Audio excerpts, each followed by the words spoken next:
This is first. Max is ready. You all set, Max? Sorry. That's good. I pledge allegiance to the flag of the United States of America, to the republic which stands one nation under God, indivisible, with liberty and justice for all. First on the agenda is the swearing in of the Derrick Booker, our new EMS chief. Would you like to step up here, please? We need somebody to hold the Bible. Richard's gonna hold it for What about the pen? What's that? Are you gonna have somebody? do I it? can. It's up to you. It's already on. Okay. You ready for this, I big think so. guy? Right in, right? Yes. All right. I, Derrick Booker, I, Derrick Booker, so solemnly swear solemnly swear that I will support the Constitution of the United States. to support the Constitution of the United States. I will I will observe the ordinances of the town of Waldeboro observe the ordinances of the town of Waldeboro, and the Constitution and laws of the state of Maine. the Constitution and laws of the state of Maine. And I will faithfully discharge my duties Faithfully discharge my duties of the Emergency Medical Service Chief of the Emergency Medical Service Chief of the best of my to abilities. the best of my abilities. You are all set. I appreciate it.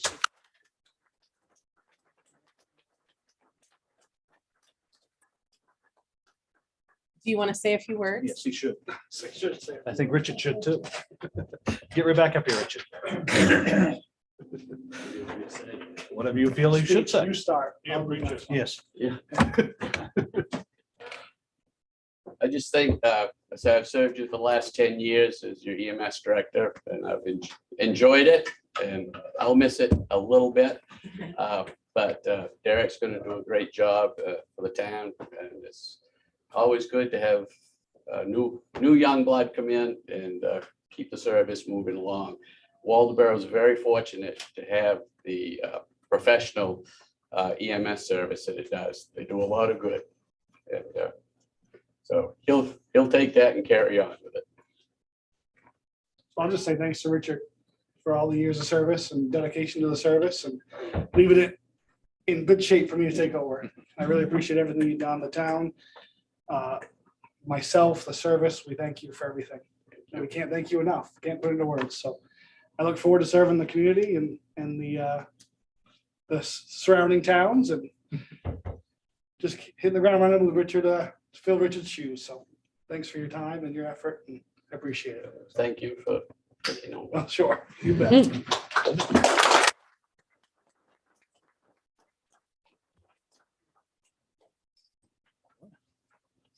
So, Yeah, I'll let you go ahead. oh, I was just going to say, if people wanted to exit, you don't have to stay for the whole meeting.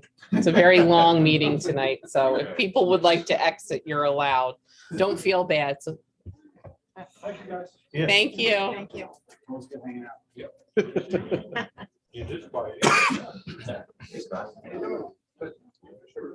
All right, we'll move along to the Volunteers of America. Brian, would you like to step up and give us an update? Is this all good to go? You guys can Yeah, hear me and everything? it's for recording, not for, Okay, so speak large. speak big. All right, I can do that. So I don't have a presentation. I'm under special presentation. This isn't a presentation. First, I'd like to say that I'm on the select board in North Yarmouth. All of you guys are wearing ties. Thumbs up, like we all wear flannels to all of our meetings. So it's a little bit more relaxed there, I guess. But as everyone here knows, the Volunteers of America has been working with town of Waldeboro for, gosh, 2 years, like almost pre-COVID, on converting the 80 Gray School to 32 units of affordable senior housing. I think we've gone through a couple of referendums at this point. We had a not so favorable engineering report, as you all know, and some big decisions had to be made around 80 Gray. I guess what I'm here for tonight, and Julie, correct me if I'm wrong, is I'm really asking the select board for site control over the 80 Gray site so that we can continue on with the financing component of the project. Just kind of let me say a little bit about what that means. So there's multiple avenues to finance a project like this. One of those avenues is something called the HUD 202 program. This is a really great program for a project like this because it's very similar to the low-income housing tax credits. The only difference is it comes along with subsidies for the units. So that provides the individual who qualifies there a little added benefit to their rental when they're renting these units. So we'd really like to be able to apply for the HUD 202 program. We don't know 100% when those monies are coming out. We know there's a lot of it coming down the pipe, and we just want to be prepared. And in order to be prepared for that, we need to do some pre-development work so that we can get all of that stuff into the application. So we're hoping that we can get site control. We were hoping by the end of April, but I know there was some discussion of some of the processes that the select board wanted to undertake. So I'm just here to answer any questions you may have and see what we need to do to move forward. And I think one of the questions is, everybody has been asking, is you're still interested in Waldeboro and you're still interested? Oh, absolutely. I mean, even when we got that less than favorable report on the school itself, I mean, we started looking for other sites. But we feel like that's the best possible site right now that's available out there. And we'd still like to continue working with the town on this. Very much so. I mean, I don't think that's ever changed, really. I know you got a question, Bob. We talked about the main bond having a role to play in the financing structure. Potentially, yeah. Is that still in the cards, or are you looking really just to HUD 202? Well, it's going to be a mixture of funds. Whatever we look at, honestly, it's going to be, I know there's potential that community development block grant funds are now going to come into the picture. Like I said, though, part of this project may be low-income housing tax credits. There may be some other main housing subsidy that gets thrown in there as well. It's going to be a mixed bag. I mean, the biggest issue right now is, while we've been planning this project and kind of gone through the cycle, we've seen escalating costs on construction. So what we thought was going to be a $6 to $8 million project may be much more than that at this point. We really don't know until we get into some of that pre-development work and really start locking down those numbers. So, and we don't know what the requirements are around, say, the HUD 202 program. There may be an upper limit, we just don't know yet. There's a lot of unknowns. Yep, go ahead. Who do you have in mind if you're obviously going to be requiring the sale of tax credits to help finance this thing? Mhm. Who's going to market those tax credits for you? There's syndicators. I mean, we've worked with NEHIF, and I'm blanking. It's New England something or other, and they've since changed their name. But there's lots of syndicators out there that deal with the tax credit. We file the application, work with Maine Housing, and then we find a syndicator through Maine Housing. Generally, it's an approved syndicator. So we don't handle this tax credits directly. We work through a syndication office. I just want to add, Volunteers of America have been doing this for a long time, and they know what they're doing. So I have full confidence that we're ahead with this thing. It's going to be in very good hands. Colonel, got anything? No. No, nice to see you again. Good to see you, Jan. Cool. So I think what Brian just wants to know is, can they proceed? Last year, the vote Was to proceed. was to proceed, but I think they just, because things changed with the report from for the building, they just want to make sure that they can still proceed and go on their way.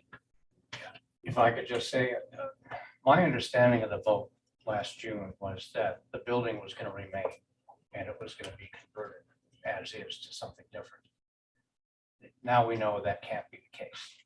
And I'm just wondering whether or not, for good order's sake, we need to go back and ask the question again with the understanding that the building's got to be torn down. That's just my question. And maybe we talk to our lawyers about that. Well, I think the question that was put on the ballot gave you the authority to decide what to do with that property. But you're right. I think most people assumed the building was staying. So that's a question for Us the, included, by the way. right, you included. Yeah. So that, I was going to talk about that more when we got to the warrant. But whether we proceed with that vote or not, do you want to wait until we have that vote if they decide to put that on? Or is there things that you should be doing now to line up that funding? When will the vote be? June 14th. I mean, that is getting pretty late, and my concern is we might miss a window for the HUD 202. Now, the low income housing tax credit, at least the program that we're going after, is a walk-in, meaning I can go in at any point in the year and apply for that. But if the HUD 202 is going to be a very short window, and I don't know when that is, so I can't really say whether June 14th is going to work or not. And I'm not saying the project dies if we don't get the HUD 202 dollars. I'm just saying that it's preferable that we went that route.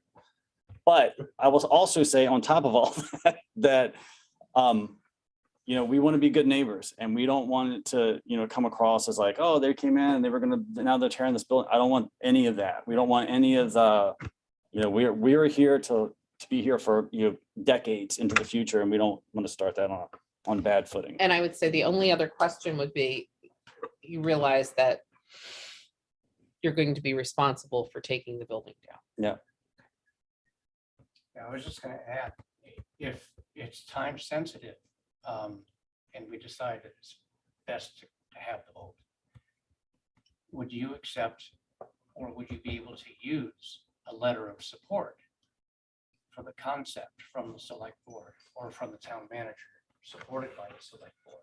So I think that your question earlier was probably the right one. I think you need to check legally and see what we really have the ability to do. What you do on the political front, whether that's hold a vote or, you know, have something at town meeting or whatever it is, I think that has to happen too, right? But, you know, if I come back at the end of April or first part of May and say, hey, HUD 202 opens and it closes at the end of June 14th might not work for that. Does that make sense? Yeah. And everything that's happening at the federal level right now, they just dumped a bunch of stuff out there in the last month, and there's probably another tranche coming right behind it, and we just don't know what the schedule is. So I just answered a lot of questions without answering really anything. So hope that helps you guys. Are you looking specifically for CDS requests? Is that what you're gonna be putting in? For CDS? CDS, congressionally directed? No. requests? That would not, like, they don't want to do capital projects with that. It's not their priority areas this year. Thank you. So just so we're clear, the article last year said, shall the town approve the creation of up to 36 units of affordable senior housing on the site of the former 80 Gray School, and authorize the select board to convey the 80 Gray School property, map U4 lot 63, to Volunteers of America for $1, and on such other terms and conditions that the select board deems to be in the best interest of the town. So the attorney would say, and has said that that's very simple. Again, but like Brian said, but I think most people were under the assumption that the building would be staying. And I'm happy to come back and do community forums and, you know, Right. informational sessions and all that, so people are fully aware of what's going on. We want to be completely transparent about it. So that would be what, you know, we could put that on the warrant. And what I would add in my suggested language that I had for a later discussion and later on in the meeting would be, this would include the demolition of the school building. So that's what would actually appear on the warrant. I just wanted to know if there's things you could be doing now, or. So you can't move forward on anything without us. No, even a without site projection. control, it doesn't, I can't apply for anything. And But you could have the site control paperwork. can be anything from, you know, an option agreement, purchase and sale, just something that says that I will have ownership of this project or this property for our project. Or VOA, not me personally. Okay, All right. Guess we gotta think about that, I guess. but you definitely are still interested in pursuing the project. That's one of the I other wouldn't be things. here if I wasn't. That's what I. I've been staying quiet because I knew there was a lot of stuff that the town had to work through on this. So, but we're here, we're ready to go. We just need the stuff to make it move forward. Okay. Okay, Awesome. awesome. Anybody else got any questions for Brian? No, I guess you are good. You're wait, released. oh, Oops, somebody- Sorry. I'll just ask a question. Please. You know, I've always been curious, when they were talking about just keeping the school, and you were saying 32 units, I'm looking at that and scratching my head and saying, I don't see 32 units fitting in that school, so I was wondering what the footprint of this project was supposed to actually look like. So that's a great question. So when we did the original conceptual drawings, we had the school itself, and then I think it was the math or science wing that used to be on the backside. We were rebuilding that wing. And so it would have been two floors with a elevator in the middle from the wing connecting everything. And that's how we were going to get to the 32 units. So the units themselves aren't huge. I mean, they're I want to say 750 square feet, 1-bedroom units. So they're not huge units, but they're very livable. But do you envision now that the school would be torn down, that you'd probably come back with a totally different concept? I think what we would do is we would try to honor the architectural piece, the kind of reflect architecturally some of the school, and we would probably try to reuse some of the elements as well. We've talked about reusing the brick in some places, but we just don't know yet. And I think originally I want to say the original warrant article had approved up to 36. I want to say Yes. 36 units. Yeah. So if we remove the school, it actually gives us a lot more flexibility on how we lay those units out, so we can be a little bit more efficient about how we do that. But we wouldn't go above 36. There was a huge L that was at, I don't know if you had moved here by then, but there was a huge L off the school that was taken down. Brian, quick Yes. question, because there was the question about the size of the units. You gave us a copy, I think 2 years ago, what it would look like. Is it still fine to share that Absolutely. information? You can share that. I mean, that was with, the assumption that we were going to keep the building. So Right. now it will be something similar, but not exactly like the old 80 Gray School. So I can share those floor plan footprints if you would like. Oh, I can go get that after my agenda item tonight. And we still do have the memorandum of understanding in place that we signed after the vote last year. Okay. So is that still good? That's still That's good. still good? Yeah. Does that count? No, No. yeah, it has to be That's something why you asked that. directly related to the property. Yeah. I think that people know that, it was in the paper a lot about not being able to use the building. When they first found out. Yes. I do think it was on, I know it was discussed. There was a lot of chatter in town. There It was a on lot of Lane chatter County in town. News That I just assumed people knew that it couldn't be used, that it needed to come down. I think if they vote on it, I think if it's on the warrant, there's no way they can say people didn't know. Yep. Cool. Anybody else got any questions? Oh, no, I guess now you're off the hook. Awesome. Now you're off. Thanks for having me, everyone. Thank Thank you, you. Brian. All right, up next, public hearing, medical marijuana ordinance. Somebody like to make a motion to open up the public hearing? So Is there a second? second. All those in favor? You're up, Max. Yep. From affordable senior housing to medical marijuana. So for those who are not aware, Stan and I have been working on this medical marijuana licensing ordinance for a few months now. Using some of the information that was done from surrounding communities, as well as some of the work that was done by the marijuana committee that was here in the town of Waldoboro. The goal that Stan and I was aiming for was not to have so many restrictions. It was rather just to have a process in place so that we have a better way of keeping track of the legal operations that are occurring in town right now. Having a license just for caregiver to operate, and to enforce some restrictions that the state does not have, or we're worried the state might loosen at some point. So for example, there's a 1,000-foot setback from footprints. State has it so you can't do it from educational facility, but we've expanded that to include recreational areas in towns and places of religious worship, things like that. And that's essentially it. There was a quick recommendation from the town's attorney to amend the definition item of effective date.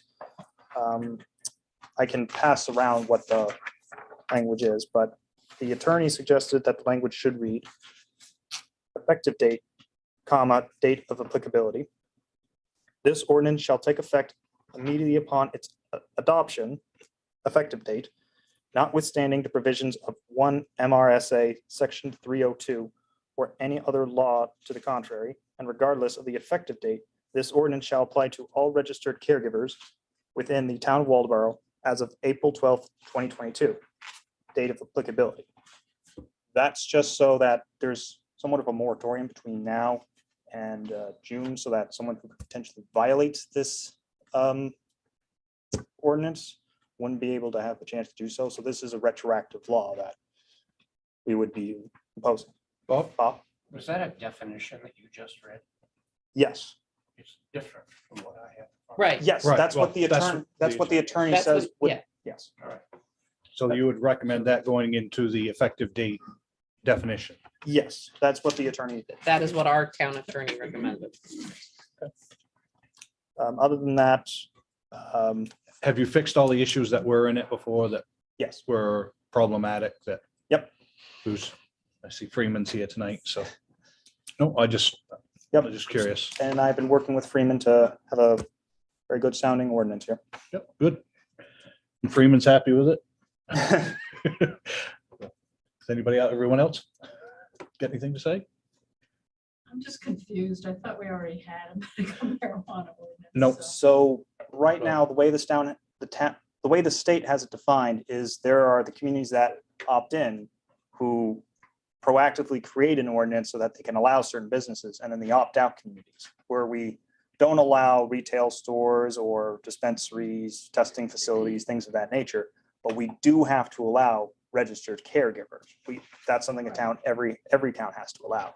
So what we're doing is still having it to the bare bones. We're only allowing the caregivers, but this is so that Stan in the back behind you is able to have a process to still license the caregivers, because we always need to, just so that there's still some standards and applicable rules that we can have, as opposed to just someone saying, I want to do this, and us saying, all right, just make sure you are all right with the state.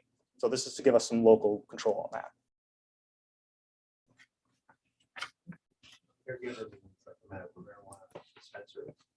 No, just a medical marijuana caregiver would be someone who has a little office where they're not advertising, they just meet their patients somewhere, and that's Can they provide? just the marijuana. This, okay. This ordinance would not allow retail stores like what you'll find in Damerscotto or Somerville, I think has it as well, or some other, or Rockland. This is just, you can have your office and that's it really. And they have to have a medical marijuana card for purchase.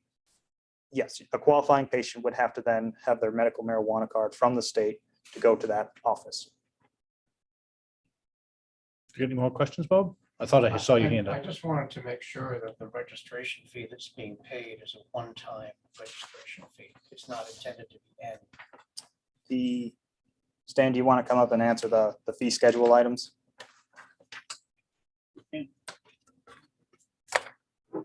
I was just focusing on this, the fee schedule was from Stan, so I'll let him take it. The application fee would be a one-time fee, and the registration would be yearly. That's how all the other towns in the state that have it are operating. Damerscotto, for instance, is $5,000 for a storefront. The two that we have on 32 and Route 1 is half of that, we're suggesting 2,500. But that's just a suggestion. And they don't pay that anything now? No. So that would be in the fee schedule that you would approve later on, once this gets approved, It's just the fee schedule is attached to what we have in front of us. is a suggestion, yeah. All right, so we're not approving the fee schedule tonight. No, Okay. I see where you're going with that, Bob. It's not in our ordinance. yeah, Is what- no. Because if it's in the ordinance, then we would have to go back and revote on the ordinance. Yeah. This year you wouldn't have to. Colonel, Okay. got anything? No, he answered my question right there about the fees. Okay, So that was my question. Jan? Now, we have here a registered caregiver retail store. We don't. So there's the two that Stan mentioned. Oh, They were- they're already. Right, they were approved by the Already planning board. Yeah. Yeah, they were approved by the planning board before the date that's on there, December 2018. Can I quickly just? Okay. Where did you see registration?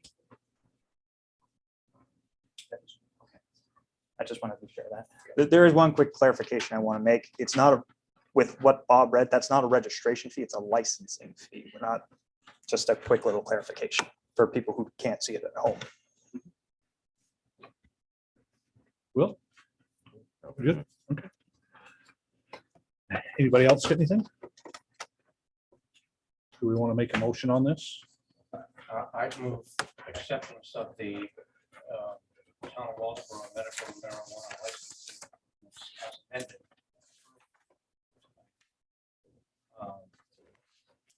For inclusion. Is there a second? Second.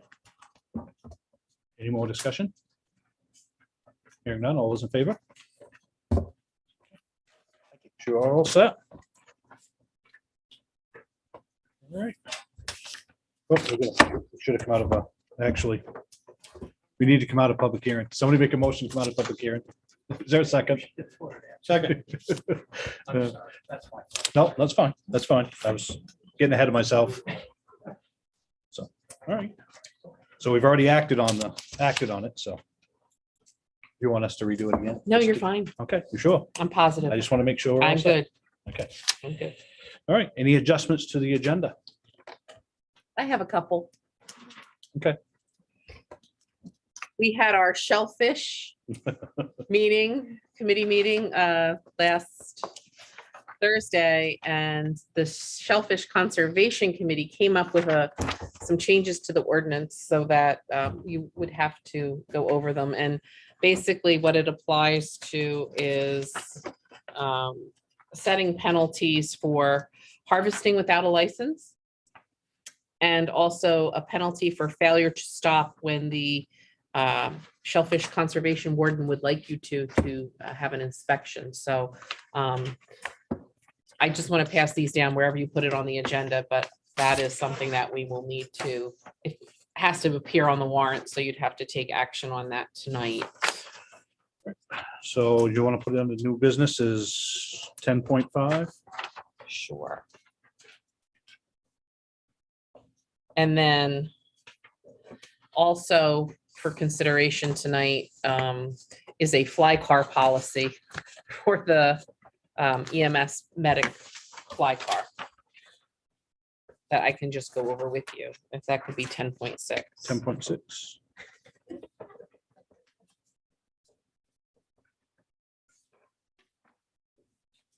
Lot going on at this meeting, that's for Yep. sure. Make a motion to approve those changes. Is there a second? Second. Any discussion? Seeing none, all those in favor? All right. On to citizens' comments. Do you have any? Well, actually, we're just wondering about a fly car, new patient Back to the Future. Oh, no. So what it is it's a separate, it's not an ambulance, but it's a vehicle that one of our paramedics can respond to. So if there is a call that requires a paramedic and our ambulance is out on one call and there's another paramedic here and they have to go to another, and then we want another ambulance to show up, they can leave immediately and get to the scene. It also takes wear and tear off the ambulances for them guys to Correct. have to take them just to a call. that- Right. Because not It reduces the every use call, of the ambulances. not every call is an advanced life support call. Some are just basic. Yeah.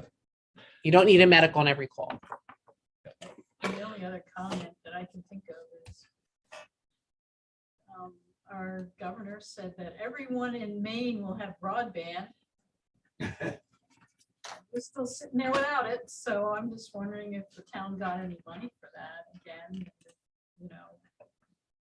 go back to the well and ask, this time, can we please get the broadband? Well, what do you, what's the name of I, I'm calling him our broadband guru. Yes, okay, we'll call you the broadband guru. So what's up with that? So my name is Ruben Mahard. It's nice to meet all of you. I currently serve on the EDC, and I guess you'd think of me as a broadband specialist. I used to chair the CTC, and we brought those together for a more efficient thing. Where do you folks live? I live on Flanders Corner Road. Okay. And the situation for us is dire. It's a dirt road that connects between Orf's Corner Road, which is kind of a major-ish road, and also Old Augusta Road, which is a major. Now, coming down, now you have to help me out. What is it, LBI or something? LCI comes down the north end of the road, and And Forbes Corner stops. Road has a spectrum. And we've made inquiries to both the organizations, including a technical solution that me, not a computer specialist, figured out. And LCI wouldn't do it. They won't do it, They no. would not do it. Regardless of how much money I gave them. So we would really like to get broadband. So I, They can't come up, Mhm, they mhm. can't come, they won't. Spectrum coming up our end of the road would probably be the best, because that's how the electricity comes too. It comes down this way and then up this way. And so we're on a separate circuit, even though she's my next door neighbor. And it would be a simple thing, in my opinion, for them to just string cabling up, but they won't do it. And they told us it's because it costs too much for rental on the electrical poles. And so it's not worth it to them. Now, the other thing that's kind of silly is there's a cell phone tower on the adjacent lot to us. So we called them, that's Red Zone. Red Zone. And we called them, I don't know how many times, we say, I'm sorry, but we can't connect anyone in your area anymore because we Yes, don't sir. have the right equipment. There's 5 houses that don't have it. There's 5 that, 2 of them connected to Red Zone that I know of back in the day. And so, or maybe actually 3, maybe Orston too, I don't know. But I know at least 2 on our road connected to Red Zone. Now they won't connect us. So we're just SOL, no one will connect to us. And Just in a dead zone and SOL. I know. I'm gonna drive your road tomorrow. I can't climb a pole and staple wire up there. I've threatened to in the past, and I wouldn't actually do that. We also have a survey going on, which you've probably seen before.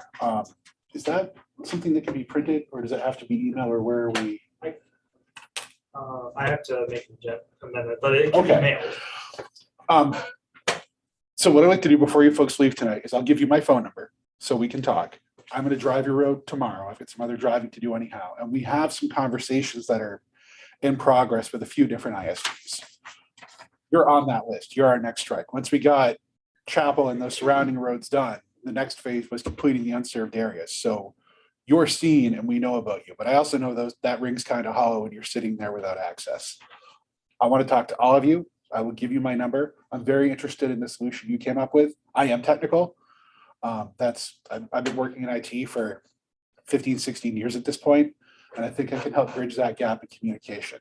So I'm not promising anything instant, but what I am promising you is attention. And we're gonna do everything we can for you, because everyone needs this connectivity. That's never something I tell you you don't need to have. That makes sense. No problem. I believe one of your neighbors just hooked up was it Skylink or Sky? Oh, you're talking Starlink. about Starlink, which that is a possible thing. I think Pam did. I think Pam Did signed. Pam finally go with Starlink? Yes, I believe she We didn't know that did. they were ready yet, because they kept saying, oh, it's not ready yet. Starlink is a really neat technology. They're still technically in beta. They're not gonna dissolve overnight. They're not cheap, and nothing's as good as a wired connection. Starlink would be significantly faster than a red zone or a cellular connection or any of those things. Be aware there's an upfront cost, but it's worth your time. Well, $599. It's $599 upfront, and I think it's like $110 a month. Yeah, that's where they are right now. It'd just be so much better if we could just convince Spectrum to run on the poles that are already there. And I don't want to put words in the mouths of any of those. I can tell you, these companies do return our phone calls, and there's a lot to talk about and how to get there. We're being very clear on that point, and that's why I mentioned there's a survey coming out that will need to fill out. That's still baking too. That's not finalized. That's a project that that Max and I in the EDC have been working on. And by that, I mean largely Max. Max is amazing. If you haven't met Max, say hi to him on the way out because, oh my gosh. Sorry. Yeah. So I hope that's enough of an answer. Like I said before, make sure you grab me before I leave.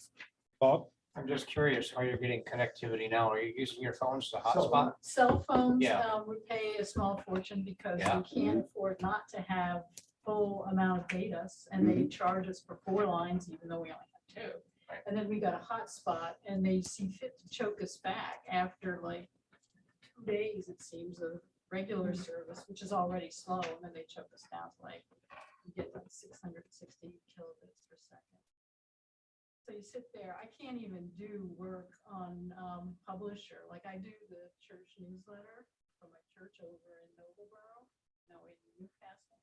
And we tried to do this remotely during COVID. I couldn't even do it. I couldn't do Zoom meetings too easily when on chipboard. I'm sitting there, I'm the secretary, and I'm looking at the phone and trying to take notes. Well, it's not a great solution, but the library has incredible connectivity. I know, I go to the library, drive to the library, drive to the church, but It's not being at home. Not it's not easy, you know, it's ghastly. It's expensive. Yep. Cool. I think you're all set, Ruben. Oh, Unless you while got I'm up something here, else to say? I had a Yeah. citizen's comment. I'm about my Go ahead. citizen's hat. Go right ahead. Front and center. Completely different. As a citizen, I'm running for the budget committee and I'm looking for some signatures on that. I've got my form on the table back there. I don't have an axe to grind budget wise.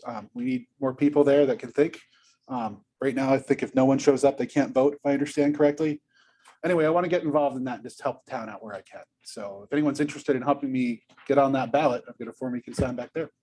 That's all I got. Cool. Thanks. Thank you, sir. Anybody else got any comments? I love that my budget committee is so popular. All right. Select board comments, Bob? Yeah, I had a couple of things I wanted to see if I can get my screen back up here. Sorry, not down about my design. There we go. First, thank you to Julie for helping the food pantry get their meal registered. Turned out to be a can of worms. I don't even know if it's been resolved yet. No, because I will tell you that the taxation, the gentleman who's the head of the taxation in the state of Maine is working on it, found the legal opinion on that from another division to be very interesting. So it really opened up a large can of worms. So our little town, large worm. It's not the first one. Another thank you to the select board for authorizing a support letter to the MRC for their diversion project. We had to do that round robin because it had to be in before this meeting. Thank you. At some point, I hope tonight we vote to establish a committee for the 100th anniversary celebration. 200. My God, 200 years. So I know that Bill Maxwell and Jay Lawrence are anxious about working on this. Maybe they would point them to. You might want to do that now while we're thinking of it. They're willing to do it.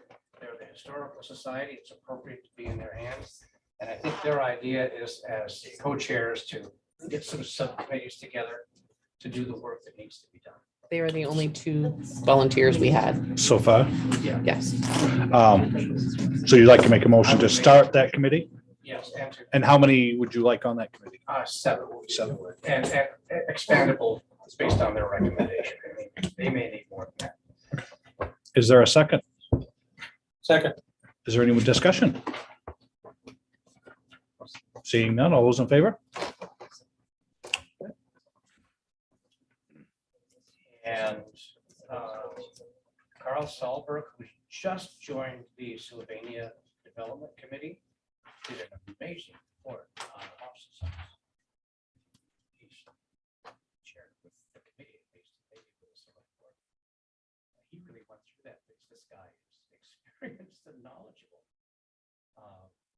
Anyway, a huge thank you to him and Max for doing that stuff and going through that house and maybe finding ways of moving it forward. It has some problems that this board needs at some point, sooner rather than later, to decide whether or not to spend some money to keep the water out of it, so it doesn't fall apart. And that's all I have. Thank you. Colonel? The only thing I've got is that I was reading the Lincoln County News, and the names of the honor graduates are in there. And you know, it just crossed my mind that these people, it's just so great to see this number of young people and also graduates. But, you know, the cream of the crop that are doing so well and working hard and doing exactly what they're supposed to be doing at this point in their life. Yep. Jan? Well, thank you for saying that. The valedictorian is my granddaughter. So. Because I was I never like in to that see list. Well, I think that might be a first in my family, but so we're going to honor her. I don't have a whole lot, but I was just sitting here thinking about when we have some citizens here who came up with some questions as they're listening to what's going on. Ask those questions.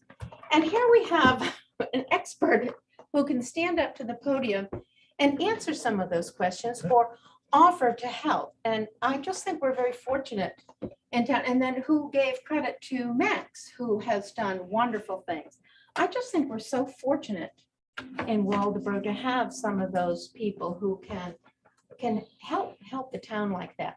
The other thing I was going to say, just some things going on at the high school. May 11th is the Empty Bowl Dinner. If you've never been to that, that's something you might want to take your friends or family to. The students make the bowls. They come in all different shapes and sizes. They're beautiful. You buy them for a nominal amount. Then you can fill them with the food that the staff and I don't know if the students or whoever brings the food, you can fill it as many times as you want. You can eat your soup or your casserole. Then they have a washing station. You wash it out and go back for more. So it's sort of all you can eat almost. And the proceeds to that go to the local food pantries. That's May 11th at the high school, and I don't have the exact times, but I can get them. And it's always a fun activity. It's a great thing to do with your family or friends, you know, go out to dinner. And you'll see some of the talent that the students and staff in the clay department has. And 2 days after that, the 12th and the 13th, there'll be dessert theater, which is your dessert for your Empty Bowl Dinner. And they're doing the play Clue. And there are some real talented kids out there. So you won't want to miss that. That's lots and lots of fun. And you get to have a piece of Moody's pie to boot. So can't go wrong with any of those. Good. Will? I don't have anything. Okay. Town managers report. I just wanted to let everybody know, actually, I'm going to steal your thunder somewhat. We're going to be launching our 2 upwellers, our clam upwellers. What date was that? We promised the select. April 19th, I think. Yes. Or 19th to 29th. It's later. It's later. It's the 24th, something like that. But anyway, 2 upwellers. We did one last year. We thought it was very successful. The Shellfish Committee members built a second upweller, and they will be launched by our amazing Public Works Department. And well, they'll be assisted. They are not going to take them downriver, but the Shellfish Committee members and our warden will be taking them downriver. But that's pretty much what I've got tonight. And that's April 27th. 27th. I was close. We know it's in April. Couldn't remember. We had so many dates that night because we set the shoreline cleanup, and some of it's town cleanup, and it's gonna be involved with town people and the high school kids. Great. So That's always fun. Yep, actually. yep. It's turned into a big thing. Yeah. So it's turned into a huge thing. So, cool. All right. Would somebody like to make a motion to approve the consent calendar? I move that we approve the consent calendar. Is there a second? Is there any discussion? Seeing none, all those in favor? New business. Stan, you are, is he still in here? There he Stan's is. there. He's hiding front and center. Do you want to stand, Stan, or would you like to sit?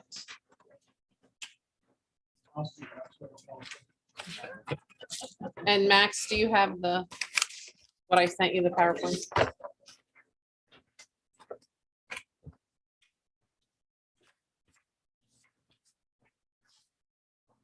And Aaron is here.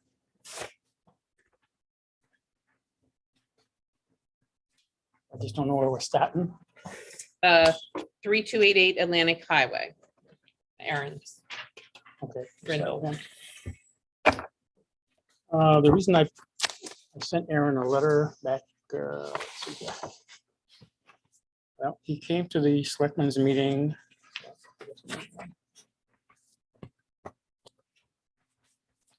In November. And he's got trash that he was gonna clean up.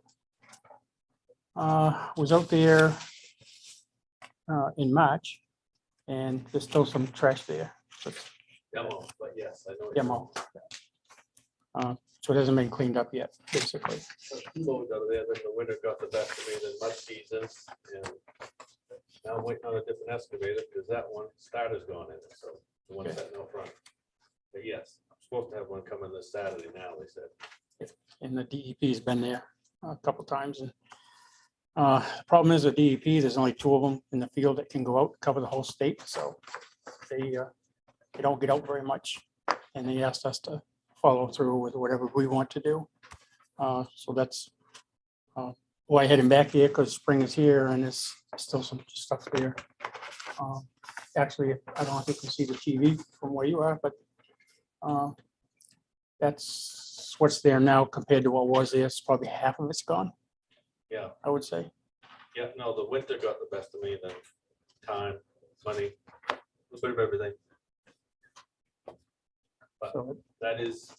not So that's why seen he's by here the road, tonight. you have to physically go up there, which I think four wheelers and side by sides been cruising around out there. So, but yeah, that's- it's getting better. So back in November, you voted to fine him $1,000. And to my knowledge, it hasn't been paid yet. So at some point you have to pay that, I didn't know that was done deal. I believe so. I've got a letter, will you wait a second? I have another letter here that was sent back to you on, I think it was if the cleanup was completed by the end of November, Yes, it says it right here. the town would revisit the Situation, but it's the still not situation. cleaned up. So, No, it's not all done. yeah, it does say it right here, November 21st. I haven't said that. Finance, rough go at it, trying to get this done. I mean, what's that gonna do, right?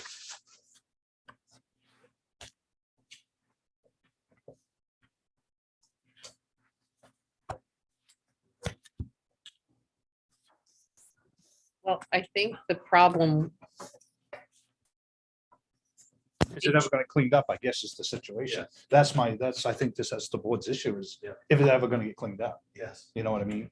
I mean, Never that's, intent to bend that long, like I said before, but then things happen and there's only so much I can do with the weather and the equipment and everything else. I am trying, but like I said, this Saturday is supposed to be another excavator there. And it's not trash, it is demo, building material, clean outs and that type of stuff. But anyway. Yeah. It's not hurting anything. John has except a- for the people that go out there and look at it. question. John, Looking at that, looks like, like demo, like we get to transfer. It's just what it is. Just what it is. Yep. Was that your own or somebody else? No, it was put there so I could work on my truck and contain it. It's happened a few times, but yeah, so I can keep going, basically. I didn't understand that. It was put there so you could work on your truck. Trailer, truck, containers, yes. What- I got busy and I got backed up, so that's what I did. I mean, it's he couldn't haul it to where it needed to go, so Oh, he dumped okay. it there. time factor. Okay, Yes, I didn't yes. see Now how that- the that problem's connection there. cured, and now I gotta clean it up. So what's your time frame looking like now? Well, if I get that Saturday, if they said they're gonna deliver it, within 3 weeks, I hope, because you can only go so fast because of the timeline when everything's open and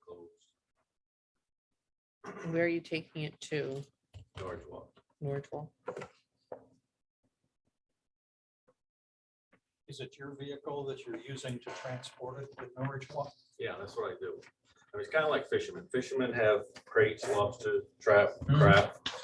Some people might think that's an eyesore. This is what I do. I got truck stuff, got property, and some permitted gravel pit. I didn't think it was gonna be a big deal. But obviously, other people thought different. Have complaints been coming in from neighbors, or is there a smell issue? Or No, I think part of it is it becomes a transfer station. Yeah, That's, yeah, so that's against. it's a transfer station. Yeah. If it, it wasn't my intention. for To that, be but a- Yeah, that's- but I mean, everybody's gonna call it what they want, but it's not, you know, it's not that. It's, And it started with complaints. That's how we knew about it. John. John? the only problem that, you know, run into with DEP is not permanent with demo site. That could run. We have, even our little demo area, we have permanent with DEP.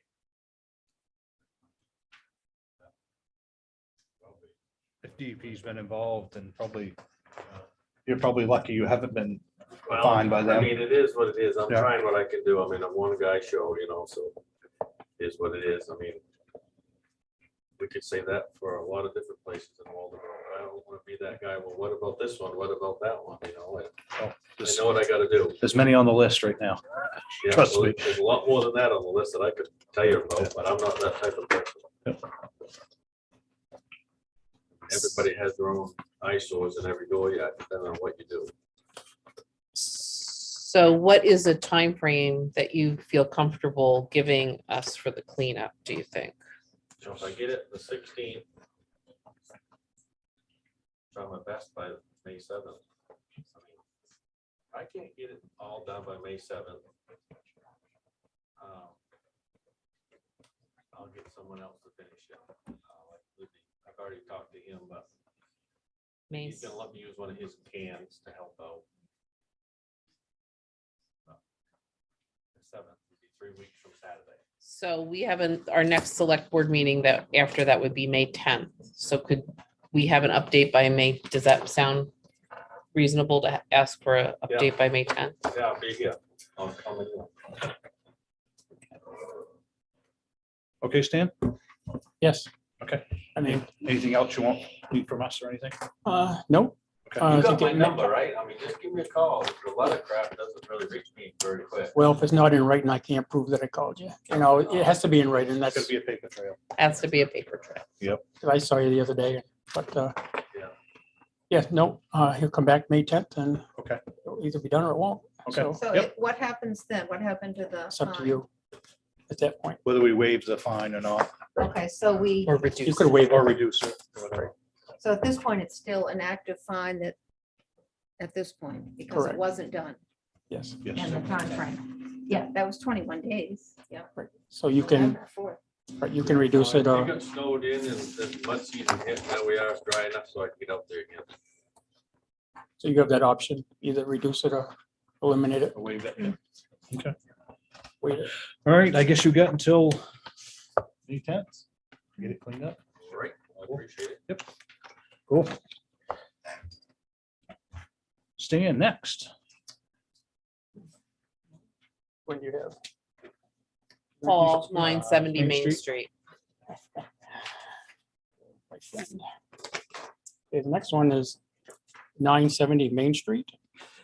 I don't know if you have, packet a timeline. We do, if,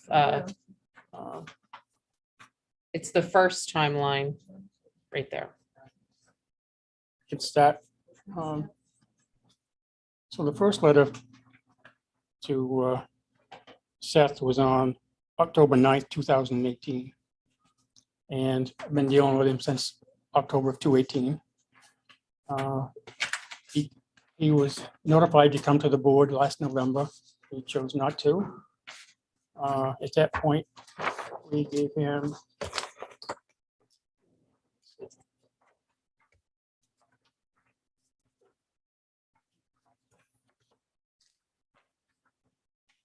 sent you a letter on November 10th to fine him at $2,400 a day starting November 3rd to get it cleaned up. On December 28th, sent him a letter. Oops, I'm getting ahead of myself. He cleaned it up on December 15th. And so anyway, the fine came to $5,400 because he had the dangerous building down and that part of it cleaned up. But now there's still debris there. And if you go to the library, this is what you're going to be looking at. What's on the screen. It's still a mess. We do have a property maintenance ordinance, and this goes against that. So he got a letter to come in and pay the $5,400, and he sent a letter to the selectmen asking to reduce it to $500. He sent a letter today saying that note today saying he couldn't be here, and hoping that you had read his note that he sent. I don't know if you've seen that or not. Today, he sent us a note today. No. Oh, the This is one March he sent before, 19th. yeah. So he sent a note on February 15th to Stan. As indicated in my letter of December 5th, your earlier characterizations of past actions and events regarding the demolition of the L at the rear of my property at 970 Main Street in Waldeboro are incorrect. As you know, I have attempted to be very clear and forthcoming in all of my communications with you personally by both mail and real-time text regarding this demolition. In several previous written communications with you, I've noted the timeline of the demolition process and my future plans for the property. I have also clearly objected to the threat of financial penalties the town has made against me, and in response to legal threats the town has made against me. I have been clear that given the weight of the evidence in this case, a court proceeding may eventually be required to clarify and resolve the situation. While I find this course of action very unfortunate, my thinking in regard has not changed. I would remind you that on every occasion, I have been responsive to your communications and requests. And in fact, the record would indicate that I have been proactive and reached out to you numerous occasions long before any kind of enforcement action was undertaken by the town, which I believe indicates my ongoing good faith efforts to resolve any misunderstanding that may have inadvertently occurred regarding this property and the demolition process last year. This is only reasonable in my view. That said, I'm afraid I am coming to the conclusion that other forces may be at work here, and that for reasons best known to themselves, the Waldeboro Select Board is inappropriately and unfairly attempting to target me personally, perhaps for political reasons. While this is not the first time this type of harassment has happened in recent years, it continues to be most unfortunate, not to mention grossly inappropriate and perhaps illegal behavior on their part. Quite frankly, I'm getting rather tired of it. If you have any questions or need to reach me for any reason, please don't hesitate to reach me at the address or phone numbers included. Then we get another letter. Well, Stan gets the letter. Thanks for responding to my request for a meeting. I appreciate your willingness and efforts to clarify the timeline of our correspondence and my efforts to complete the removal of the former L at the rear of my property at 970 Main Street, the Kennedy House. As you acknowledged in your letter of November 3rd, all but a small portion of the wall had been taken down and removed by the time of your writing on November 3rd. As you know, even the remaining small portion of the L was down within days and well before your letter of November 10th, informing me of the Select Board decision on November 9th to attempt to assess a retroactive fine against me, presumably for noncompliance. I responded to this decision in my letter of December 5th, stating that I felt the fine was inappropriate and based on incorrect information. I also reiterated my full intention to complete the final weatherproofing as rapidly as possible, and even mentioned my intention to landscape the east side of the future construction site with granite blocks so as to make it more aesthetically pleasing to my adjacent neighbor going forward. In fact, completed this short stone wall some days later. As I have said repeatedly, I've tried to be as communicative as possible and have done my best to clean up and make safe the former Kennedy House L. I also believe the attempt by the Select Board to assess a fine retroactively is both without merit and possibly illegal, a position I am more than willing to defend in court if required. That said, it did take me a bit more time than I anticipated to finish the cleanup last fall, about which I did keep everyone informed at every opportunity. Accordingly, in the spirit of compromise and hoping to avoid potential for additional legal action, as you suggested last week, I am willing to pay a fine of $500 without prejudice due to my taking longer than might have been desired to complete the phase of this demo project. I hope that this would serve the best interests of both me, the town, and our efforts to promote a safe, healthy environment in our downtown village, which I am sure is what we all want. So those are the communications that we received. He's not saying that it's done in this letter, is he? He is, yes. That's But- done? Yeah. So the neighbor that lives next to him is in New Hampshire tonight. She couldn't be here. Her house is, I don't know if you set the post office look over, or she's a little elevated. So she's in her house, she's looking down on this. She sees it every day. She drives in right beside it. Patrons of the library call because they see it all the time. And it's still not cleaned up. If you see it in person, it's really a mess. There's all pieces of wood that is anywhere from a foot to 18 inches to smaller, and there's glass, ladders, all kinds of stuff that's there on the ground. It's not cleaned up. So Plus, there's another picture with the barn with a small L on it that used to be like a milk room going in. That's falling off. He tries to say that it's holding up the barn. It's not holding the barn up. So he's gonna get a letter to take that off next. Can you, Max, go down one more? I think that gives you a before and an after. From what was 11/3 to what was done by October 3rd to what's been done as of April 6th. Well, November to now, doesn't look like it's changed at all. Yeah. A little bit of snow melt. Yeah, it hasn't changed a lot. The building part of it's gone, but So this there's a lot started of in debris 2018. So we're going on 3.5 That years. that started in 2018. The dangerous building. I have a question. So if they go past the time of when they're supposed to clean it up, could the town hire a private contractor, clean it up, bill the guy, or seize the property? We have cleaned up properties. What's that? We have cleaned up properties. But I mean, like hire a private contractor who will. Which we have done before. But We have, And you have to lien them. right. And this started as a dangerous building, which the selectmen have that authority under the dangerous building statute, state statute, to put a lien on this property for the amount that you decide to fine him. Last November, it was $100 a day. He had it cleaned up. It came out to $5,400. He had it cleaned up. Well, he had the dangerous building pack gone by December 15th, but he still got this mess there. And that falls under the property maintenance ordinance. John? Stan that looked at this place on Brooks Neck. Kind of looks like he's on the demo there. I have not. Looks like he's stepping down. As long as you don't bring it to my place. We got enough problems, right? Then we'll probably have to visit that. But right now, we're trying to deal with this place. I didn't think it'd get this far, but he's all down. And maybe if I don't know what they're gonna do to take action tonight, but maybe that'll spur him a little bit to take care of the property down there. I mean, can't say he's, I don't want to put words in his mouth, so I'm not gonna say that.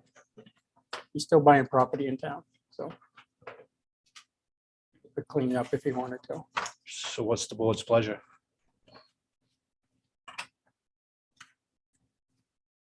I think 3.5 years is certainly adequate time. Yeah, I I agree. don't see any, I think. It's not like it was 6 months ago or something Right, like I that. I think mean, giving people a second chance is fine. Yep.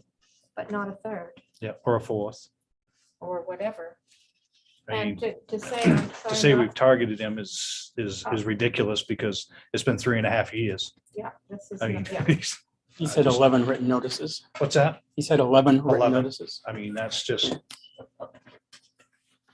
ridiculous. So, I mean, And he was also told that he could appeal it, and he's never He can take it to so court, he can do whatever he wants, but he'll lose. I 100% agree. So do you want to stick to our original 5,400? Does somebody you want to? Would you like to make that motion? Well, since nothing has been done. Yep, it's whatever the board's pleasure is. And that was a little, to go from 5,400 to 500 was Sure. just a little Yep. too big of a jump to be really serious about. Has he indicated to you, Stan, at all if he's going to clean what's left up? No, so I was gonna ask before you make a motion, Okay, if you put a date in that, if you do set a fine, put a date until he gets it cleaned up, or you'll initiate a fine starting again. $2,500 a day is what you can go to if you want to. So say if you give him I don't know what you give him for a date, say May 10th, and if it's not cleaned up, you're gonna be fined $2,500 a day. that's the max. And That's the max. Minimum thing's 100. so if they set a timeline, that will give him, he's got an excavator and stuff, and he's got a dump truck, and he said he was gonna take care of it, and here we are 3.5 Just years bear later. in mind, no matter what you do, Oh, I'd- no matter what the board does, this will be portrayed as Yep. a political issue because somebody is running again for the select board, and this will be,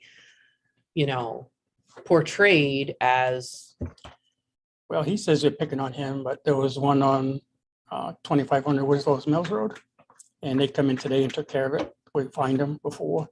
They didn't have permits for apartments and plumbing that was there. He came in and paid a double fee today, and it ended up costing him $1,160. So if people are complying, he just doesn't want to comply, Correct. basically. So he's not being picked on. Right. And there's a couple other letters. here that- but that was the point, is that you're doing your job. Yeah, I started full-time in November. So now I'm catching up on everything that should have been done before, but there wasn't enough time to do it. So, You go on vacation till I get mine cleaned up. yeah, you're good. So we should set a date for, you consider your recommendation of April 10th, if he doesn't have it cleaned up by April 10th. and No, we May should- 10th. May 10th, I mean, that we start a fine process again. I would. Okay. Starting it now. Well, I'd say, if Oh, it's- he- no, even I'd till fine him April, what you're not gonna May fine him 10th. for the dangerous building part of it, that he didn't get done until Okay. December 15th. And then I would say, if you don't get this cleaned up, By you can May give him how 10th. much every time you want, but I would say the same time as you give Aaron, Yep, by May 10th, or you're gonna be, whacked. That would be my suggestion. Is that a recommendation or a motion, Jan? That sounds good. So let me just be clear.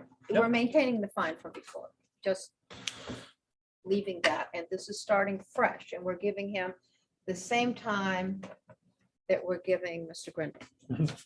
So Yep. at the same meeting.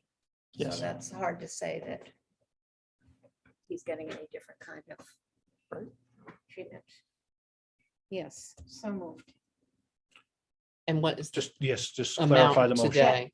That we maintain the fines, Of- previous fine, $54. $400. And starting today, we're going to give him until May 10th To finish the to cleanup. finish the project. And if not, a fine will start again at, what did we have, $100? We had, it was at $2,400 plus $100 a day. Oh, that's what you did before, but right now you can start whatever you want. You can start it at $2,500 a day if you want. That seems like a lot of money to me. Well, maybe you'll listen. Well, I'm sorry, I don't want to be crass, but I mean, he just doesn't seem to listen, so. Well, if you can't afford to pay your fine but you're going to buy another building, that doesn't mesh well with me. Yeah. You know. So the money is there, just not paid. I'm not sure, what do other people think for the fine? As of May 10th.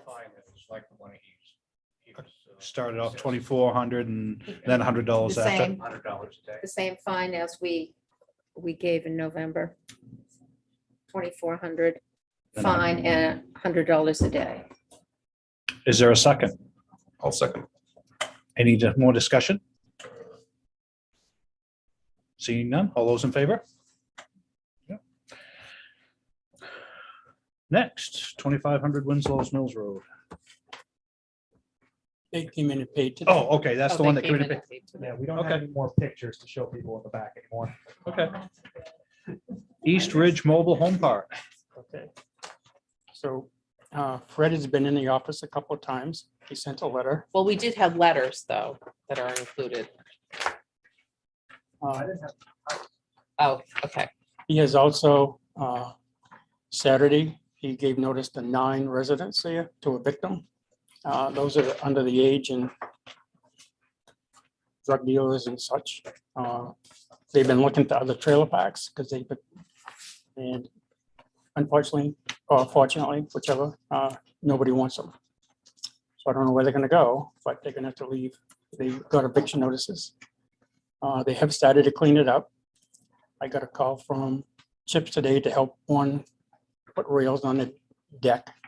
The woman's over 55, works, but doesn't have the money. She's a single woman to fix it, and they're gonna help her out.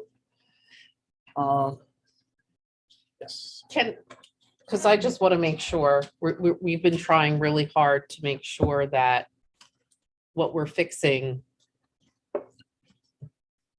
what's getting fixed, because we'll get a Philbrook request from this. And I think the select board's worked hard. Have you inspected that particular trailer to make sure that it's That's on fixable? that's on lot 7.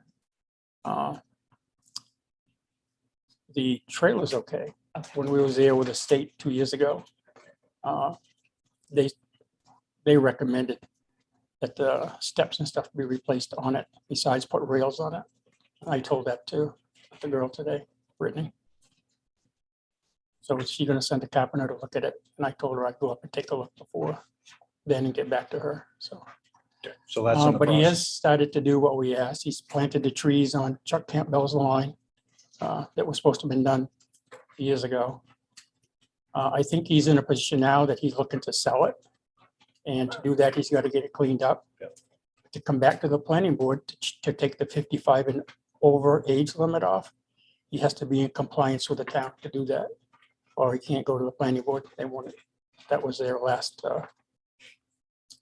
order from them. Until it was in compliance that he couldn't come back to change the subdivision rules, park rules. So I think you're going to see hopefully cleaned up. Max and I have been working quite a bit. Max has been working with everybody there, including the state.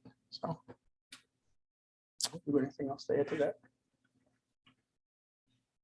Nope, you pretty much just nailed it right there. Fred can't come to the planning board because that was one of the terms for their rejection. That at the time, Bill Butler, who was filling in for Stan, gave a list of code violations. And so the planning board did not want Fred to come back to make a presentation to remove this item from his subdivision plan until all code violations were addressed. So we have informed Fred that until there's a letter from Stan saying that he walked through the site and he sees no code issues, that the planning board would likely just reject them on those grounds. Cool. Yes. I just have some curiosity about, so how many are, we personally built some of these entrances there, so I'm just wondering how, it's only one lot now that has a non-compliant Nope. stairwell? No, there's one that is concerned about the letter that she got and called to see what she had to do to correct it. But we had There's- put in a lot of stairs and stuff. This there. one's on So lot- most of them would be okay. Yeah, this one's lot 7. Some of the other places, they just have trash and stuff in their yards. The state has very strict rules on mobile home parks, and they came down, 2 of them from Maine State House, and then walked through with us 2 years ago or a year ago. Yeah, it was just before COVID happened. Yeah.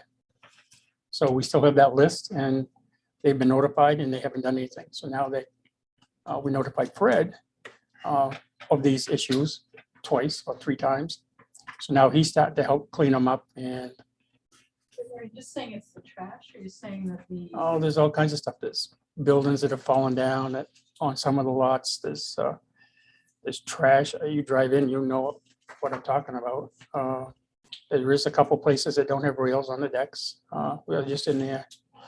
I week ago. do still have the record from Will Butler when he did his 2019 inspection of the site. Again, I can share that information with you after the meeting if you'd like. Frustrated because we've been there. We worked in September, and I know for at least 2 more. Right. decks. And I know. And that's why a lot of we these, put decks up. well, and that's why a lot of the numbers have actually gone down. And because I feel like, we keep doing it and everyone keeps saying, oh, no, it's still there. I'm like, what? We just built a whole bunch of it. And all that stuff. well, I'm not sure which lots they were. That's the other part of. I think there were 3 for stair issues that we sent out, but I think those were also for more newer ones that were brought in, as opposed to what we did a while ago. Again, I have that information at the back if you're interested.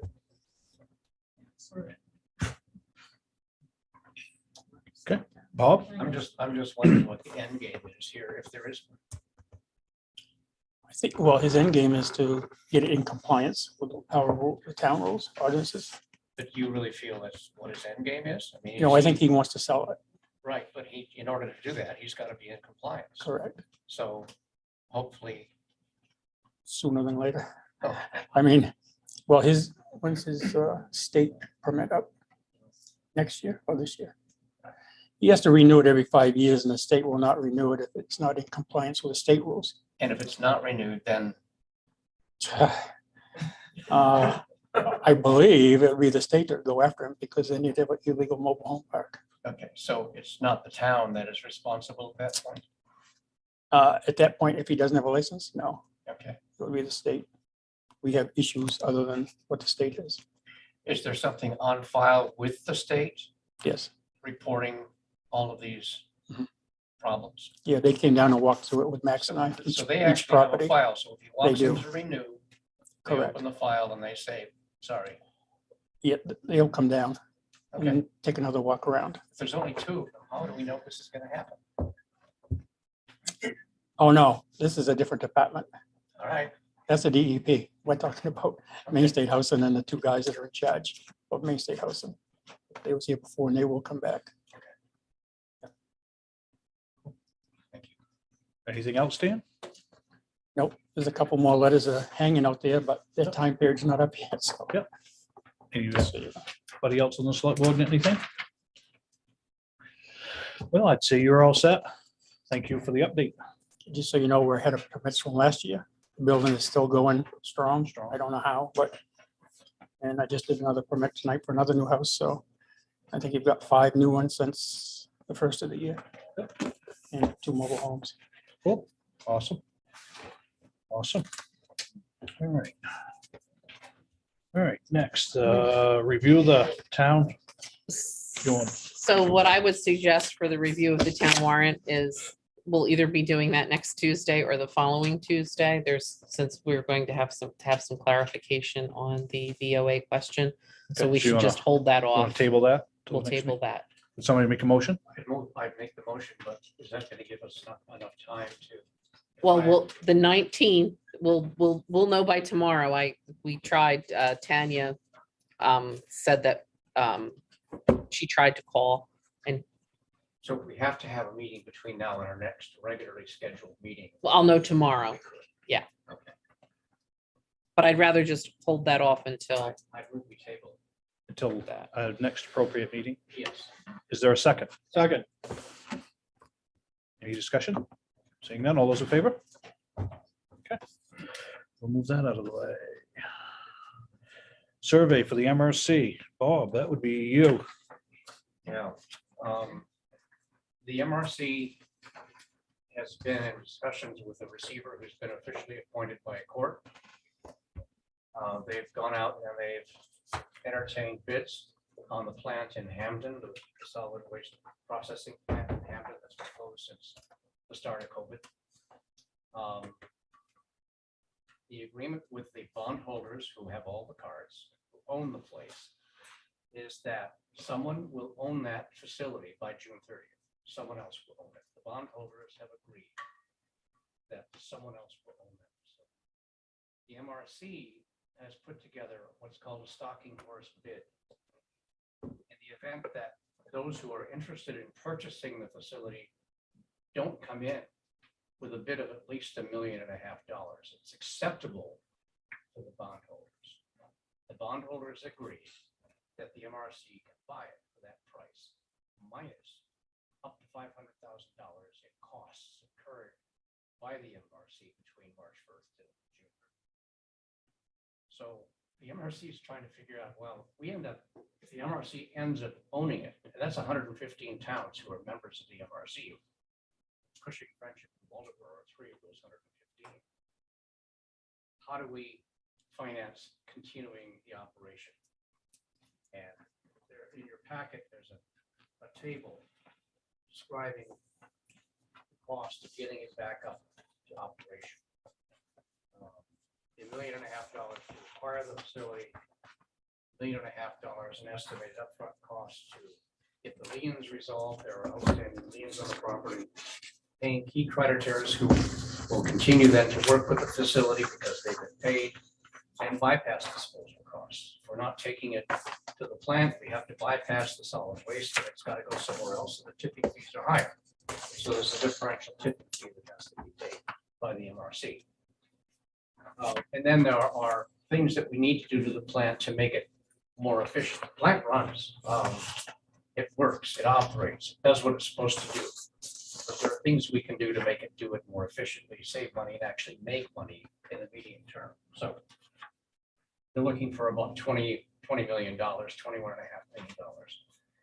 And all they're doing with the survey is trying to gauge the level of interest on the part of the members to put the full faith and credit behind the debt the MRC will incur. Towns are not being asked to take on the debt. It would be the MRC that takes on the debt. Towns are being asked to stand in case the MRC is unable to pay the debt. So the survey is all about, are you willing to give your full faith and credit? Up to what extent are you willing to do that? So that we can actually go out and borrow the money needed to make this work. And I guess I'm the appointed representative of the town for the MRC. So I'm filling this thing out, and there are a couple of key questions they would like to have answered. One is, do you believe your community would give a full faith and credit guarantee to support the $20 million financing to reopen and operate the facility under the MRC? And there are 4 options. One is, yes, we stand with the MRC. The second one is leaning toward no. The third one is not interested. And the fourth one is, we could be convinced. So they're trying to gauge the appetite, if you will, for the community to continue its 30+ year association with the MRC. There's a couple more questions after that one, but I probably have to take them one at a time.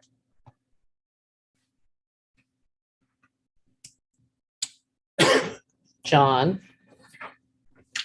Of course, we've always been grateful. And we've left a lot of money in that, $660,000 back a few years ago. I do believe it's the way to go, if I'm right. But I don't know if it's right to ask that kind of commitment to my grandkids will be paying for this and so on. I don't know how they expect town fathers to agree with that. You know, quite a chunk of money. Are the tipping fees help pay for that? The tipping fees would go to defray the debt. Yep. And they're now at about $77 a ton. So each town pays a different portion Yes. because they produce different Yeah, amounts of different- trash. They all produce different amounts of solid waste. And bear in mind, before any of this happened, it would have to go back before a public vote. Oh, absolutely.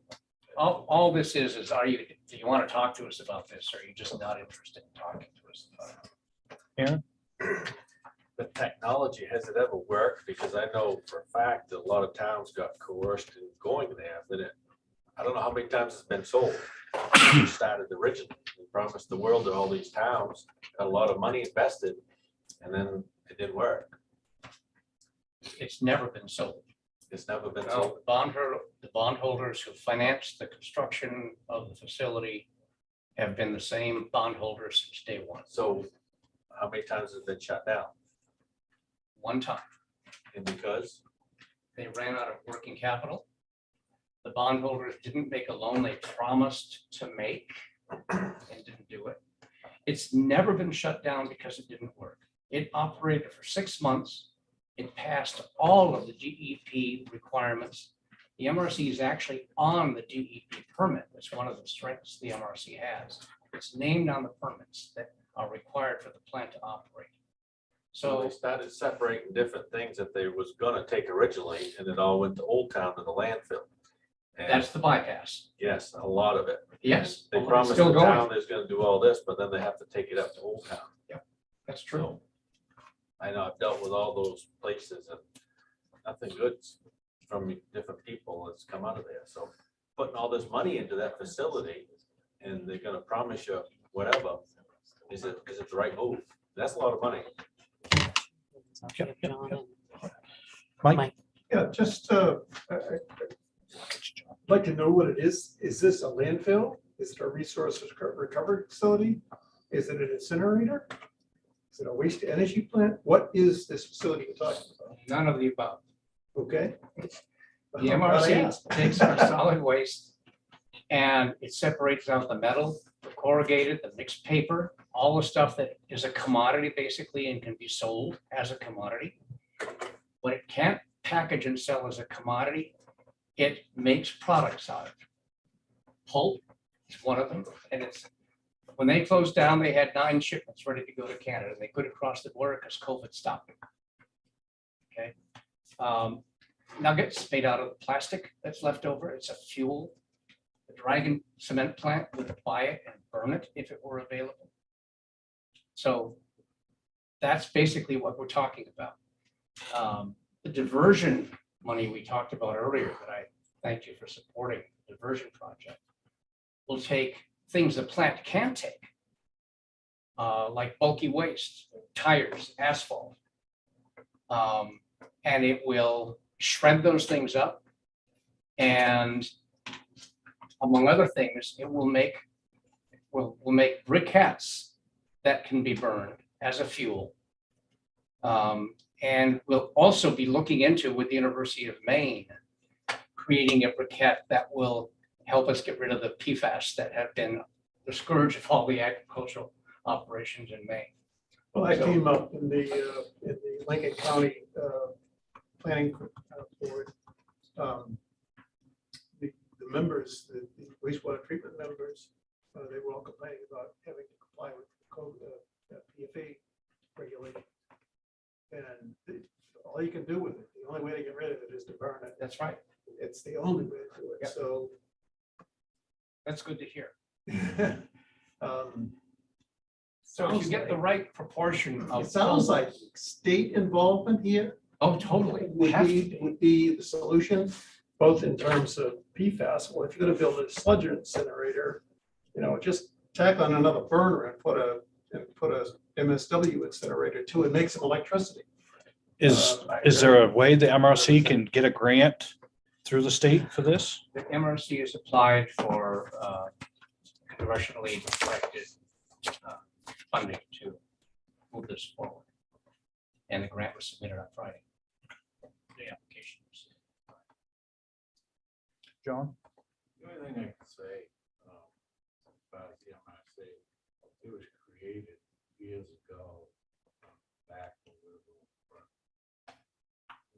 Probably some, like I say, probably some of you remember the issue we had when Derrick first opened up. And the MRC was created then. Kirk started, there was issues, the prices going up, there was problems. Then the government got involved and they were giving subsidies. Which worked well for 25, 30 years. I believe. Yeah, they subsidize the electricity a plant is producing.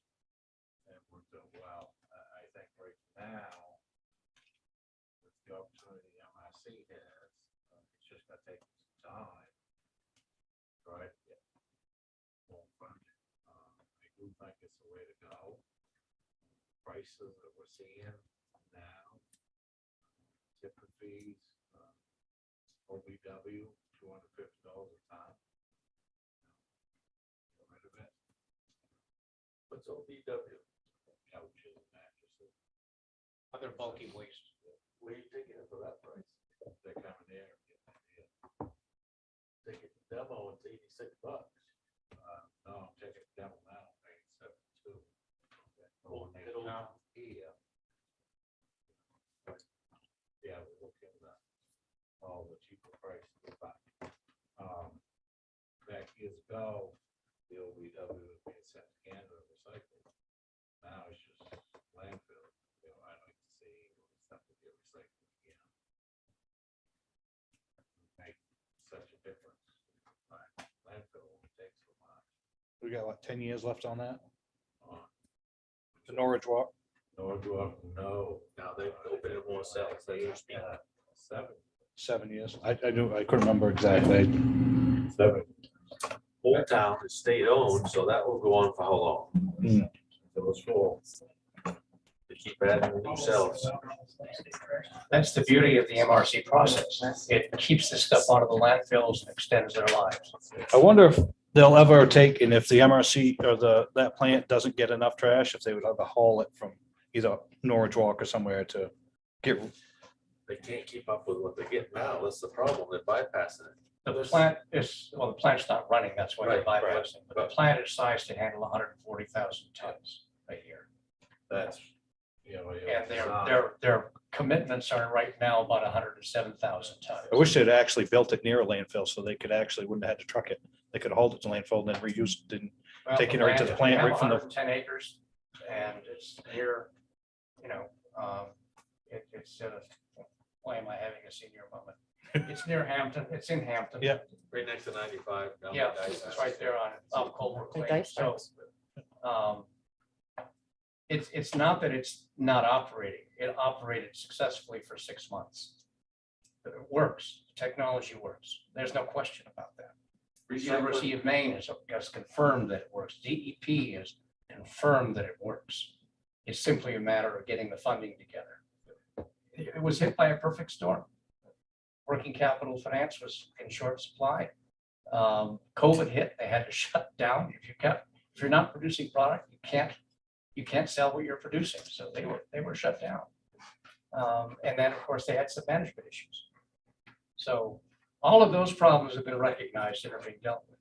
I'm not saying it's a panacea by any means. There's a lot of work to do.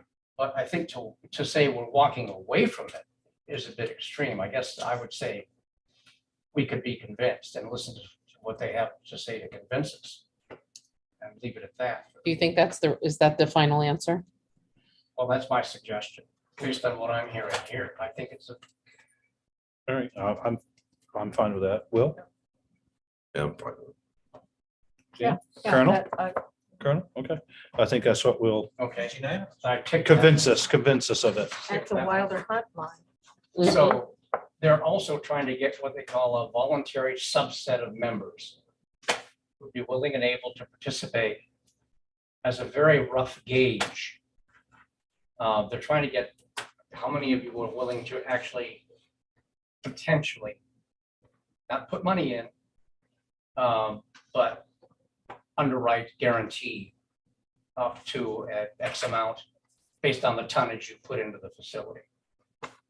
And the quid pro quo for doing that would be a rebate or some kind of compensation from the cash flow that the plant generates.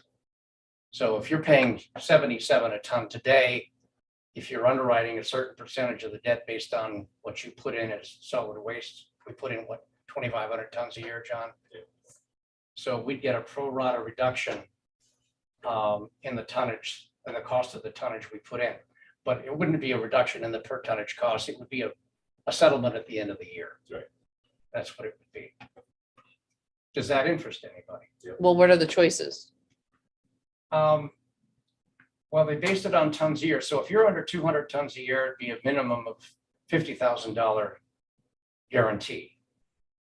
And we haven't figured out the formula yet of how much you get for underwriting that $50,000.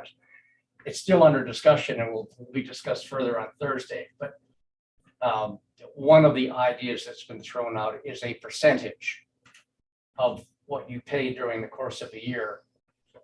Is that the next question? Sorry? Is that the next question? This is the next question that I'm talking about. It's and for information purposes only, it's not binding on anybody. Just an indication.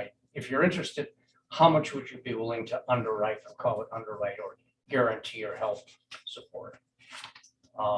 Where we fall in the range of 2,000 to 10,000 tons a year, they're asking us to underwrite between $1 million and $3 million. John? We used to do that for park, Yeah. and we do it with the trash.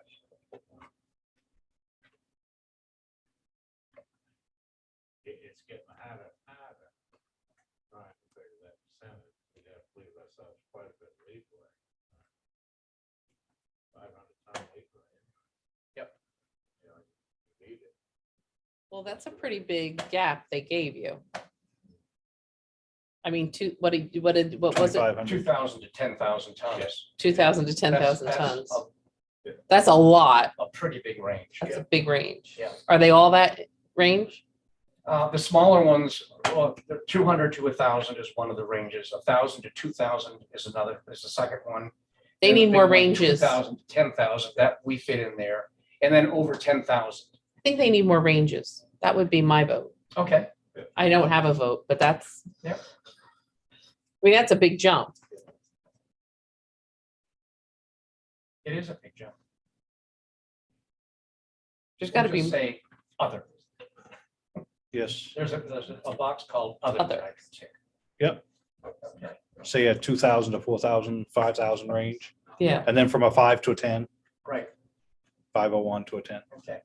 They're trying to take care of the smaller municipalities. They are, but we are, We are in the middle. We are in the middle. yeah. And then the last question, well, there's two more questions. What process would we have to use if we were to do this? What process would we have to use to have the town go along with it? Would we Town have to have meeting. a special town meeting, a vote of the select board, annual town meeting, a vote or referendum? Well, I think we'd have to have at least a special town meeting. If we had an annual town meeting, well, we don't have one. We have one twice a year, so it could be November or June. I would say you'd want it on your November ballot. Yeah, and that, just by the way, is too late. They need to get this done by June 30th. So then it's a special town meeting. And it's, yeah, it would be a special town meeting. Yeah, it's going to have to be. It's going to have to be. And then if it is a special town meeting, then our timeline is 31 to 60 days. If we were to call a special town meeting, we could do it within that. It depends on if what happens, because on the 26th, we could add it. If we get to the 26th, we could add it to the Yeah, well, agenda. then we may know more. You may, right? This may go nowhere. Yep. Because we don't know how the other towns are responding to the survey. Is that the last question? That's the last one. Okay. All right, I guess we'll move on to, There's a mouse back there. Can I have the mouse? Would you mind? Talking about real mouse. No. I was too. How do you know? There's a mouse. oh, that's what she wants. I was talking to my Well, we got computer guru. you, what about the LD? You're not going to No, do that I yet. wasn't sure. Do you, Bob's max is the LD 2003. Matt, okay, so you want to skip that for I would the moment? let him come back. He has more up-to-date information on it. We get a couple, we'll just do the two additions real quick, Mhm. then we can go to that. All right, the Shellfish ordinance change. I guess I can update everybody on that. What it is we've been experiencing non-license holders harvesting in the river. They actually been harvesting in the closed area more than they have open area, but they have been jumping into the open area here and there. And we found out that because the St. George River has, if you've been caught digging in the town without a license, then you can't apply for a number of years, 3 years. One of the recommendations at the last Shellfish meeting was 10 years. I got strong feelings that the department, the DMR will not agree to that, but they may go less, but that's what we've got in front of us. You won't be able to apply for a license for at least up to 10 years for not having a license to start with, so. It will be reduced by DMR, most Right, likely. most likely.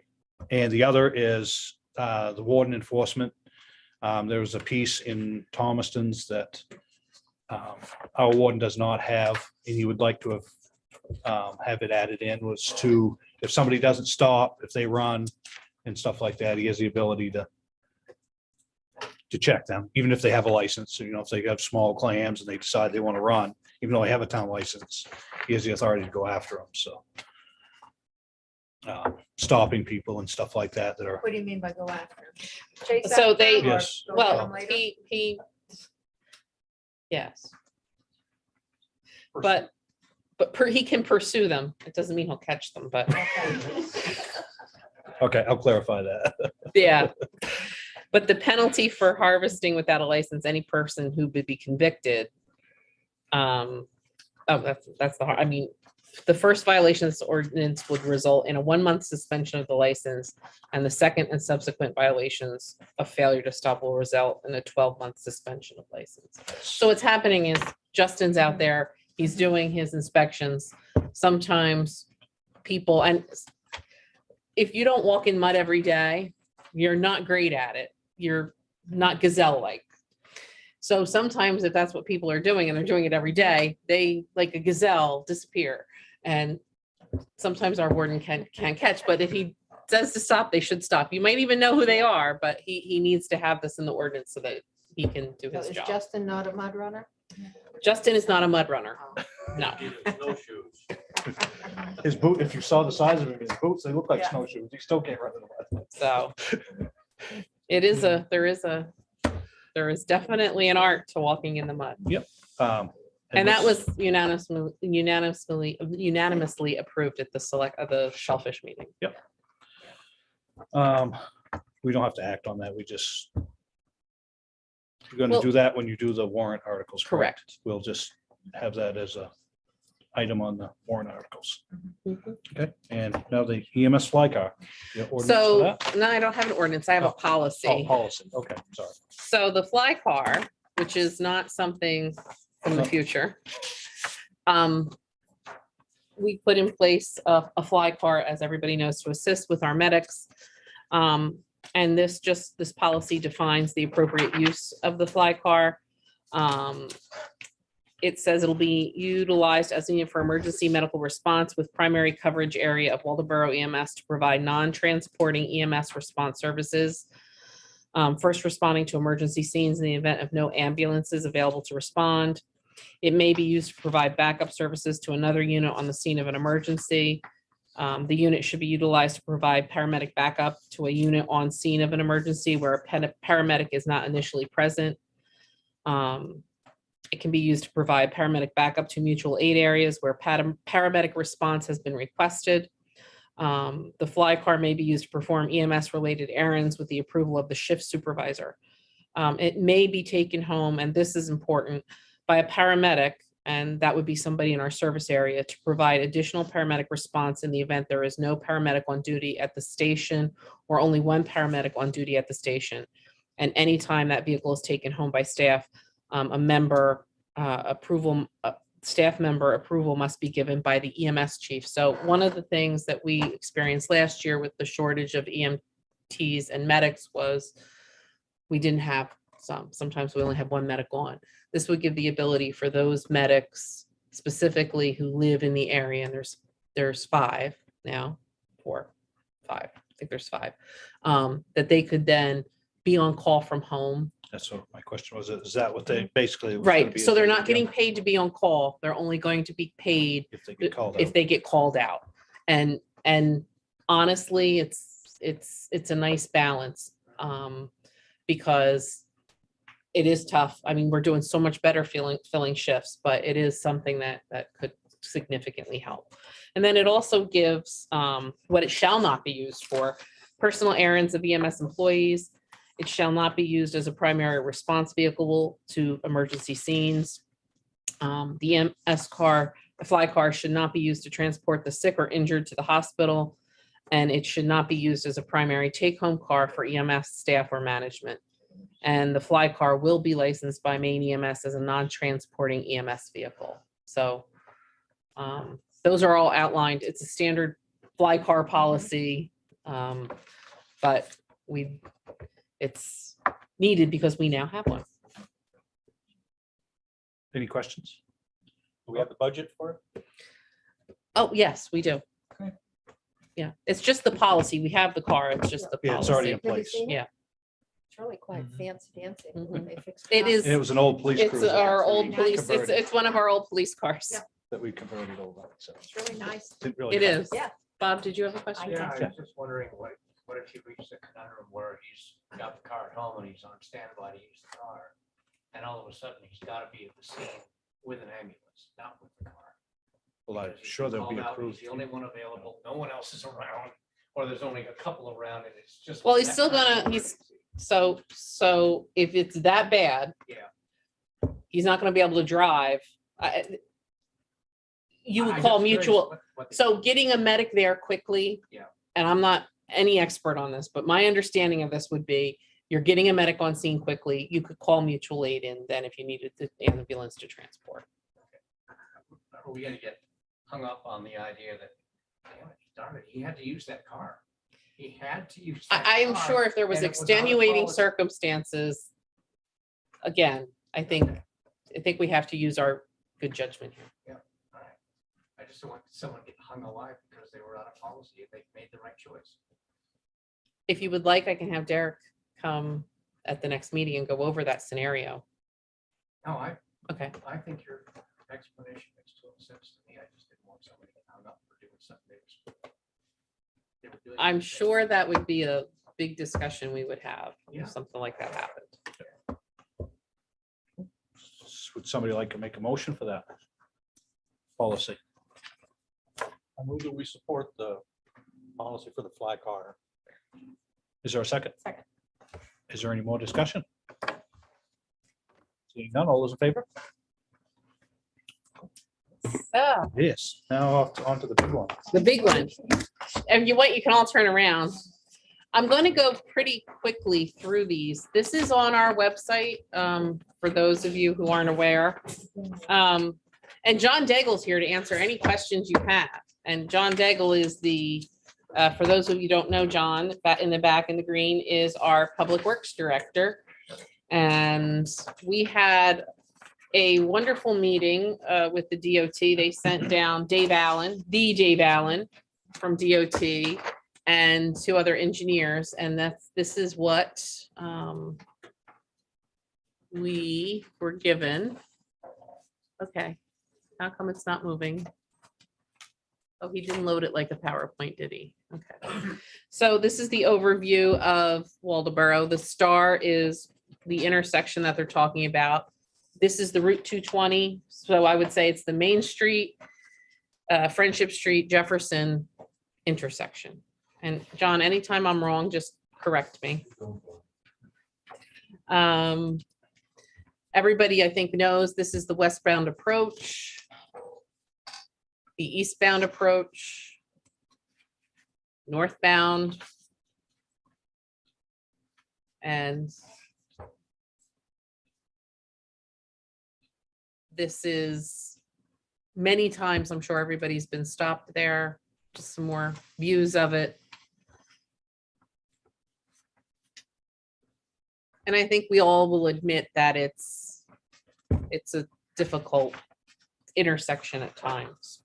One of the things that we did find in this that I think all of us found interesting is just how many times people are at the intersections. And Friendship Road into the intersection is 3,520. And these are the average daily traffic volumes. And coming down Main Street towards Pine Street Landing would be 2,750. And coming up Main Street and going towards the library, 2,760. And coming from Jefferson onto Friendship Street, that way, you would be going, it would be 2,130. And that's in 12 hours? Is that what this is, a 12 The hour? daily, they believe it's the daily traffic. They are saying annual average daily traffic volumes in this. So 25, roughly about 2,500 vehicles a day. No idea. Oh, it's What are they trying to do? gonna fix that dangerous intersection somehow. Well, we had the complaint, there's been accidents there. So the DOT actually decided that they were going to actually look at it and determine what possible remedies we would have for it. Stop texting. Well, that could be one of them, but Some people can't see the stop sign when they're coming up from Jefferson Street and go right straight across. so they actually have It's got data nothing to on do with that. texting. They just don't even stop. These are a 12-hour count volume, and this was done after the Labor Day holiday. So this isn't even in the height of summer traffic. But the 12-hour volume counts, these are the turning counts. You can see them quite well when you look, if you go home and look at them later, but this gives you which way they go, if they're going straight or if they're turning right or left from each intersection. So just to give you an example, this is 220 and you would be turning onto Friendship Street. So in that 12-hour period, there was 384 turns from Main Street heading towards Pine Street Landing, turning left onto Friendship Street. In that same time period, 593 people continued on Main Street and 217 turned onto Jefferson Street. And if you were looking at this side, turning off of Main Street onto Friendship Street was 517, going straight was 652, and turning left onto Friendship Street was 94. So just gives you a good idea, that particular slide, of what you're seeing as far as turning volumes. And it also shows that during that same period of time, around, and you could take any one of them, 14, 24, and 10 pedestrians crossed the street there on this side. And then on the Jefferson Street side, 16, 23, and 7 pedestrians crossed. And then from here over to here, across Main Street was 13, 30, and 17. So it gives you even the pedestrian count that crossed the street. So they were, I guess they sat there literally for 12 hours and did the count. What are they suggesting? What's the suggestion? To put crosswalk and lights? Well, we're getting there. We're getting there. Sorry, I'm going through the presentation here, but we're getting Were there there. any accidents? There were, and I'll get to that. So the peak hours, they even have a peak hour turning. They have a peak hour turning in the evening and a peak hour in the morning. All of that's available. 54 pedestrians cross Main Street from 6 a.m. to 6 p.m. So and likely more pedestrians were crossing after 6. We do have the crash summary, just so you know. We're getting towards the crash summary. The current crash patterns, just because you asked. 9 were failure to yield. They stopped at the stop sign and then pulled into the intersection. So that's interesting. 3 ran the stop sign, drove straight through the stop sign without even stopping. And 3 minor road backing and rear ending. There was another failure to yield crash on January 19th, like 2 weeks before we had the meeting. And the vehicle pulled out from Jefferson Street into Main Street. And that was the latest crash there. A high crash location requires a minimum of 8 crashes in 3 years and a critical factor of 1. And we meet some of these criteria. So what we do meet some of this criteria, and we've met the 3 years of 2017 to 2021. We have met it, but before that we didn't meet it. So it's interesting how that has changed. It's 418th highest on excess crash ratings. It's 95th out of all the roads in Maine as far as angle crashes among stop controlled intersections. And it is 12th most in the Mid-Coast region.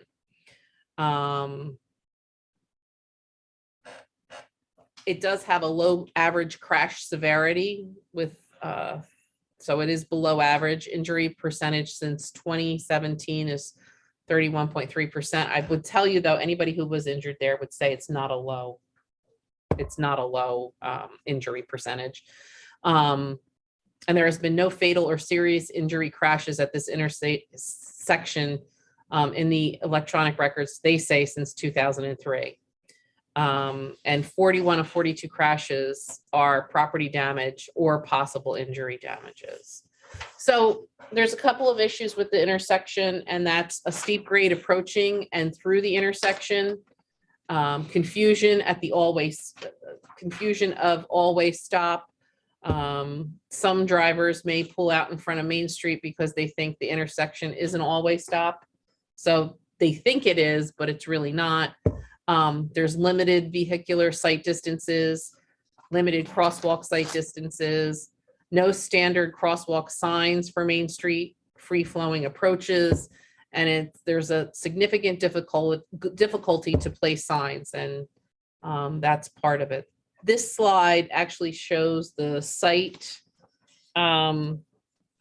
lines, and anybody knows who's been through that intersection, you don't have a great line of sight. So some of the recent improvements that they did, they have put stop signs were updated and supplemental stop sign was installed on the Friendship Road, and cross traffic does not stop plaques were installed under each stop sign. And that followed a field review in July 2020. And the intersection was also paved in 2020. Crosswalks have been repainted as they were before, but on-street parking spaces have not been completed. So they thought about a lot of different things. They can do a traffic signal, they can do an all-way stop, or alternatives that keep Main Street as free-flowing as possible with some reduced parking, increased signage, removing some crosswalks and doing crosswalk bump outs, and also raised crossings or speed tables, which nobody ever likes to hear about. And I will tell you more about that. The signal for an actual traffic signal, they decided that it was not warranted. It didn't meet the standard. The major road fails for 11 of the 12 hours. So a signal was not warranted. An always stop analysis, always stop crash warrant B is met because of 5 correctable angle crashes in 12 months during 2019. But it hasn't met all of the standards for an all-way stop. And part of the problem with the all-way stop, and John can talk about this better than I can, is, go ahead, John. Biggest thing with the rate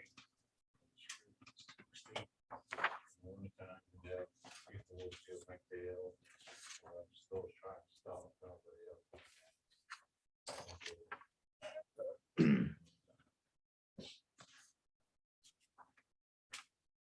So DOT, and that's more data that I don't understand, so I'm not gonna go there, but Maine DOT believes the grade on Main Street is too steep. So they came up with some alternatives. And part of this is bumping out. And if you can see here, they've sort of bumped out in this green area here, the crosswalks. So there's a little bump out and then you'd have a crosswalk and it would give you more space for stop signs and more traffic directions, I guess is the best way to say it. Sorry, I'm not sure what you're saying with the bump out. You mean It's- going into the street or you're- Yes. There, what they would do. is,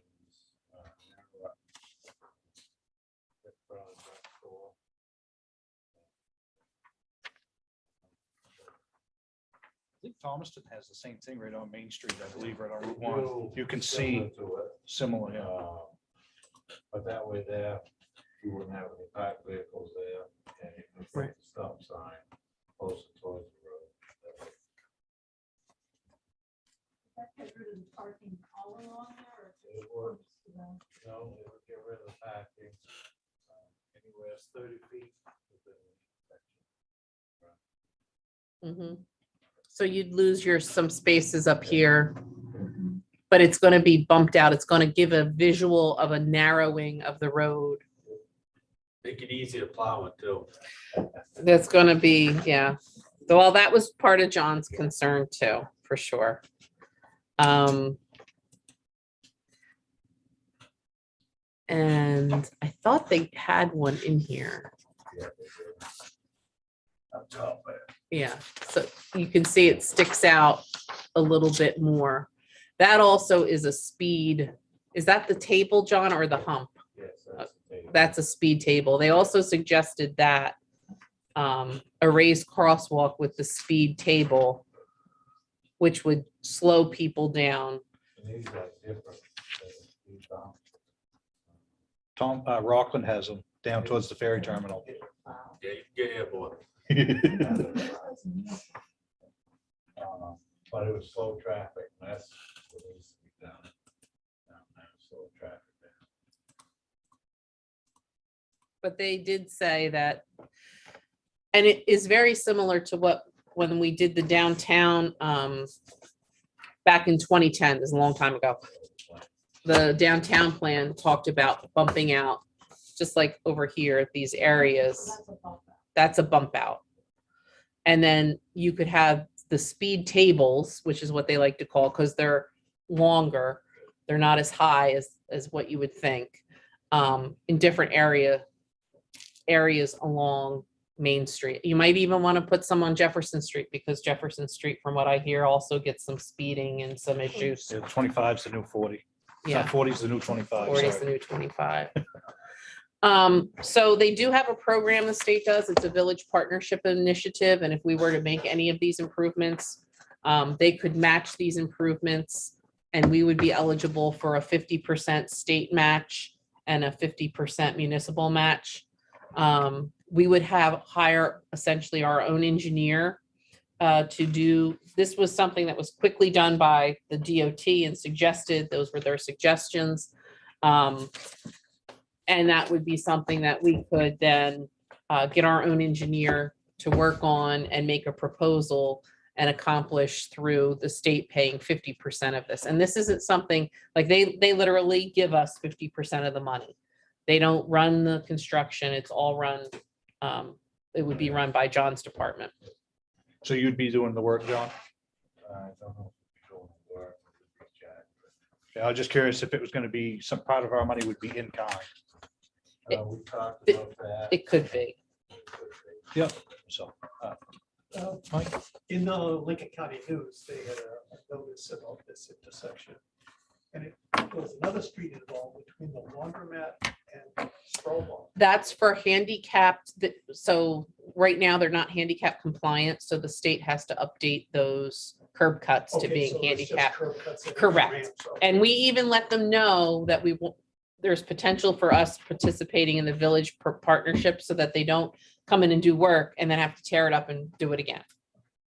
But this initiative could also include sidewalks, and John had a few other ideas, and I'll let you explain those, John. The one, if we can get the power and down, especially from the drugstore, think about it.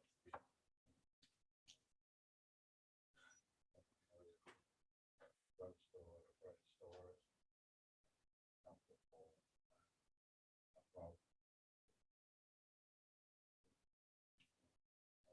So you could do that if they tore up the street, which they'll probably wind up having to do, to redo any of this stuff, or? To do this stuff, this would fall in under with our plans for. But, so you've thought about doing this as you do the construction, so you can, okay.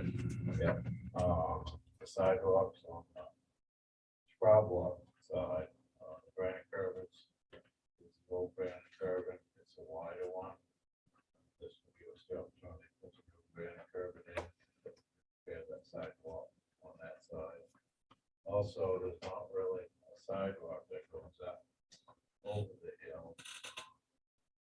And it'll give us the opportunity to have more sidewalks there. For the people directly in town. And this is where it's so vehicle now. I would say that's the number one complaint we get throughout the town is speeding. And speeding downtown is always an issue. So Jefferson, Friendship Street, Main Street is always one of our highest complaints. So that's basically about those particular intersections. And then we have some other ones.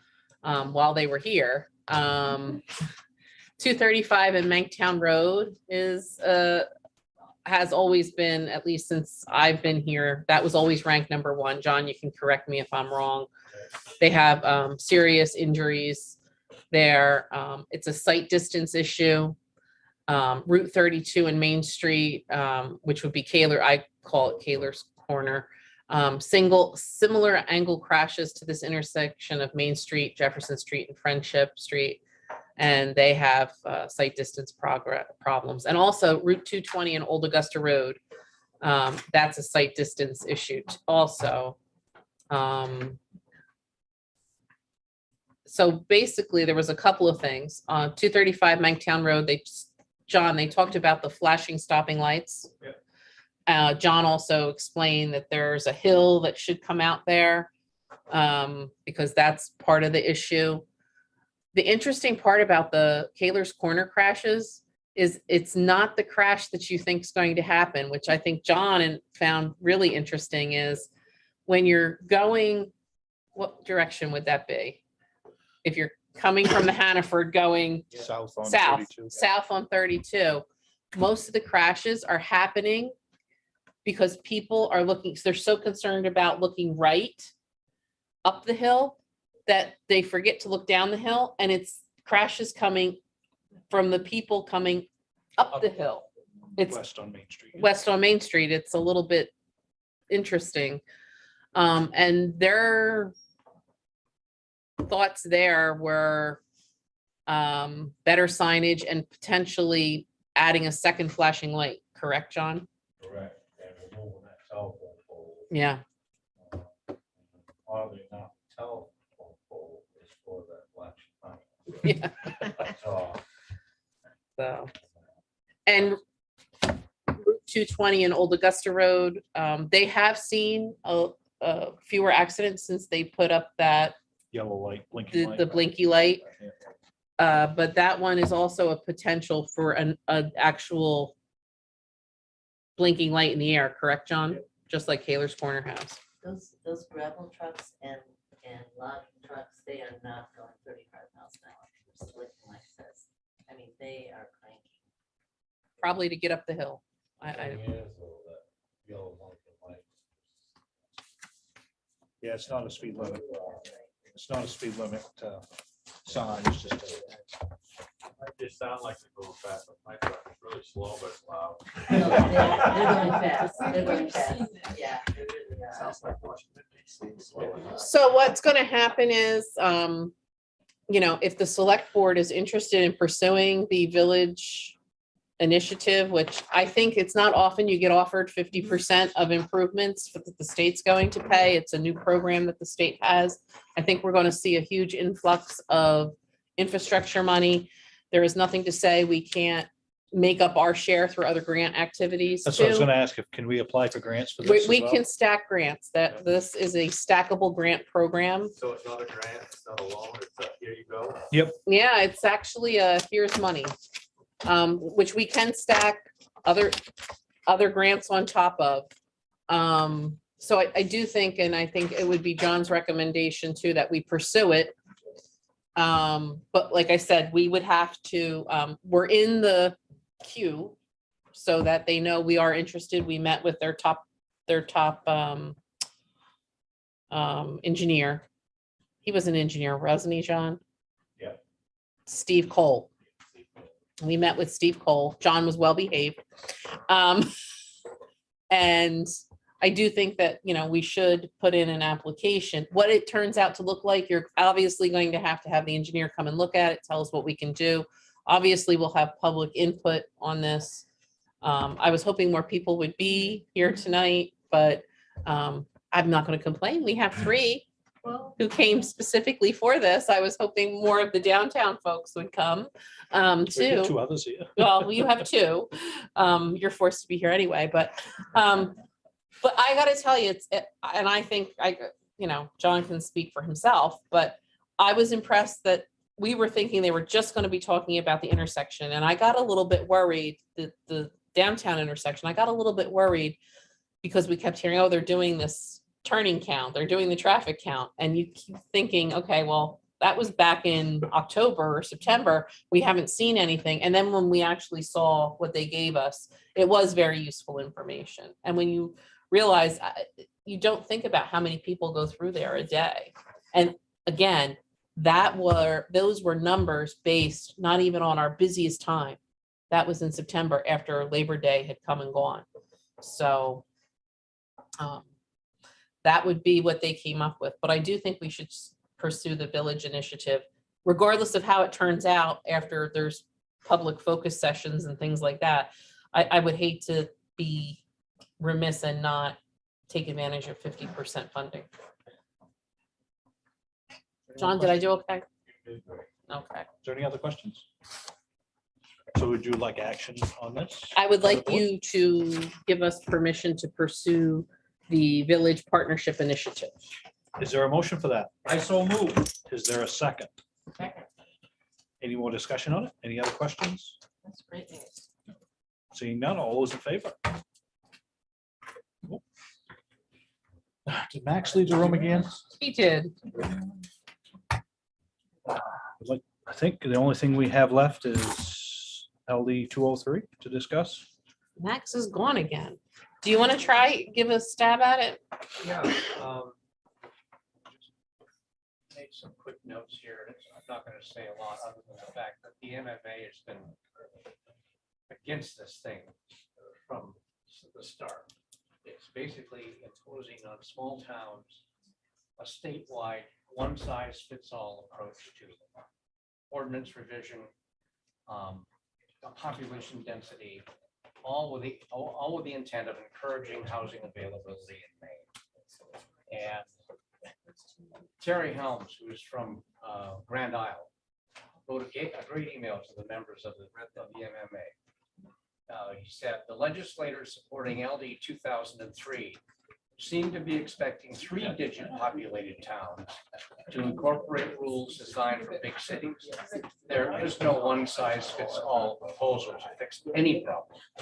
My town, Grand Isle, has no zoning ordinances. We accept anyone into town who has the willingness to be part of a great community.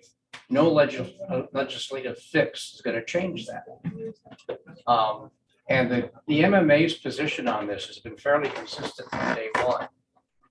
They're dangerous and short-sighted bills that undermine local planning and democracy, create a new state entity to overrule local governments, create a universal building permit, broadly expand mandated housing density in any lot where residential is an allowable use, subvert subdivision law, supersede local dimensional standards such as setbacks, buffers, and parking. I'm especially concerned about the river. And pushes unfunded mandates down on individual communities to deal with the aftermath of these poorly crafted bills. So they're trying to convince the legislators concerned to be more reasonable in the way they structure the bill. And they're concerned, and you know more about this than I do, Evan, there's a process once it gets to the floor. Yeah, oh yeah, there's could be all kinds of amendments. Yeah, and they don't have to be public, they don't have to be discussed, they just get attacked. No, after it comes out of committee, it could be a whole different monster. Wild West. Could be a whole different monster. I've been reading into it a little bit too, and it just takes anything we've done here for our residents for zoning and stuff like that, it's just out the window. They could care less what we care about our town. So having the government step in and do this is just ridiculous. Just So my do we 2 write a cents letter worth to was. do we write a letter to the I mean, I've contacted Chloe and Jeff. And Chloe said, thank you. And Jeff said, I'm looking into it, and I don't know what I'm gonna do. They have the right to overstep the town like that. That's what they're trying to do. That's what the bill. That's what the bill How is. can I do that? That's what they're trying to do. They can at the state, whether they succeed or not is another story. I think it's a reaction to the housing crisis, obviously. Yeah. It But this is. is, this But is, it's not a good way to But it is, deal with it. there are unintended consequences to that. huge. Yep. So anything that the town of Waldeboro's worked on for making the town, because I always say it, Waldeboro's got 4 different communities. You got South Waldeboro, West Waldeboro, East Waldeboro, and North Waldeboro. And they're all vastly different. And they want to make it all one. We can't do that. We have too many different things going on in Waldeboro, so, you know, it's impossible. What's the building size now? Is it 2 acres still? It's what was it, 1.87? I think it is. Oh, it is? I think that, No, I Is it- think well, Max could tell you right Depends off the on top where. of his head. it all depends what zone you're in. It depends what zone you're Like, in, In town, I think it's only 6,000 square feet. That's all you need. but how many dwelling units can you then put on it? Yeah, because then that becomes a, what's it called? Too many, Be a Housing subdivision. Well, but Potentially. that would technically, what there, some of the proposals would allow would be you could have, so now you would have to come, and Max can correct me if I'm wrong, but if you wanted to put an in-law cottage on your property, you'd still have to go through planning board in certain sections of town, correct? Absolutely, and I'm against whatever we're talking about right now. I know you are, as the town planner, but that would allow people to be able to put them there and maybe potentially not follow zoning, our current zoning laws. Now, in town villages, I believe is 6,000 square feet you have to have for property. In the village? In the village. If you're in the village, so pretty much around the downtown area. If you're in the village, not the historic village, if you're in the village, it's 5,000 square feet. If you're on sewer and water. If you're not on sewer and water, it could go up to, I think, 80,000. So It's almost 2 acres. 2 acres, but Now, what's rural and non-commercial? rural Is and that, residential is 80,000 square feet per unit. They pretty much have very similar dimensional standards now that I'm thinking about it. so it's, is it close to 2 acres or 2 acres you have to? 80,000, so 2 acres essentially. Yeah, it's Just short of that. Just short. as I say, I think it's like 1.87 Yeah. acres, I think is what it is. 80,000 square feet. Yeah, and the accessory dwelling is, we do allow the one accessory dwelling, but if that goes through, that would kind of put people's land value down, wouldn't it? Or it would give the town more tax money, so to speak, but to put your value down if you're closing more things around it. I think it gives the wrong people, the decision-making for the town. Right, and actually just before 2003 was being discussed, that was something I wanted to actually go with the planning board and amend the dimensional standards and have the initial amounts, but then have a reduced amount for people who want the accessory dwelling units going beyond just the But you mother-in-law. could have I think it says, and correct me if I'm wrong, you and I talked about this today, but Yeah. fading fast. How many units could you have extra on your property? Up to 4? They've always been talking 4, but just came off the Bremen Planning Board meeting and they said it's been amended to 2 now, Okay. but I'm not sure about that. This, the 2000. 2003, they Okay, supposedly it was just amended to be okay. 2. So you could be looking at somebody having 4 additional units on their property, which, and there's no guarantee, that they would be affordable. No guarantee they're Even if affordable. It's not a regular sized lot, like Mhm. less than 2 acres. That's part of the problem, is that it kind of threw the local zoning out. So we just want to make sure that there's still some local control over that. And the other part of it is that I hope the language still says that it's supposed to still be site suitable, which means you're supposed to have a nice septic there and a well that's going to be able to handle that amount. Right. But how many people are going to immediately rush to do that if they're told you can just put up some units without getting the town to approve it? And I think it was, like I said, I think it was designed to try to help the housing issue, but then does that just create more like Airbnbs where you're not really addressing the needs of Maine? It's then you just have more. Personally, I also think that this was aimed more for the communities that have sewer and water throughout their communities so that it doesn't zone them out and the systems can actually handle it. Waldeboro, on the other hand, once you leave the downtown, you're pretty much on your own. Town water and sewer is non-existent, so. Max had one more thing he needed to add. For 2003? No, Oh, you were talking about the county ARPA. Oh, yeah, this is just a separate thing essentially. once you're done with that discussion, don't let him leave. Yeah. Is there anybody else getting questions about this, 2003? Might be a good time to share contact information if you're for or against it.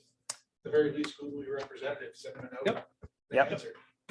That's what it said, to contact you later. Yes, it did. At the last minute amendments in there. Cool. All right, so I guess we'll discuss that. We'll move along. What else do you have, Max? So Lincoln County is distributing their ARPA funding. And one of the categories they have is for sewer improvements in municipalities. So they have a little grant process going on right now where a municipality can ask for, I think, $20,000 to $200,000. And so the Waldeboro Utility District would obviously like to get $200,000. Am I right on that? Well, I guess, Mike, are you guys applying for that, or does the town have to? As a matter of fact, I got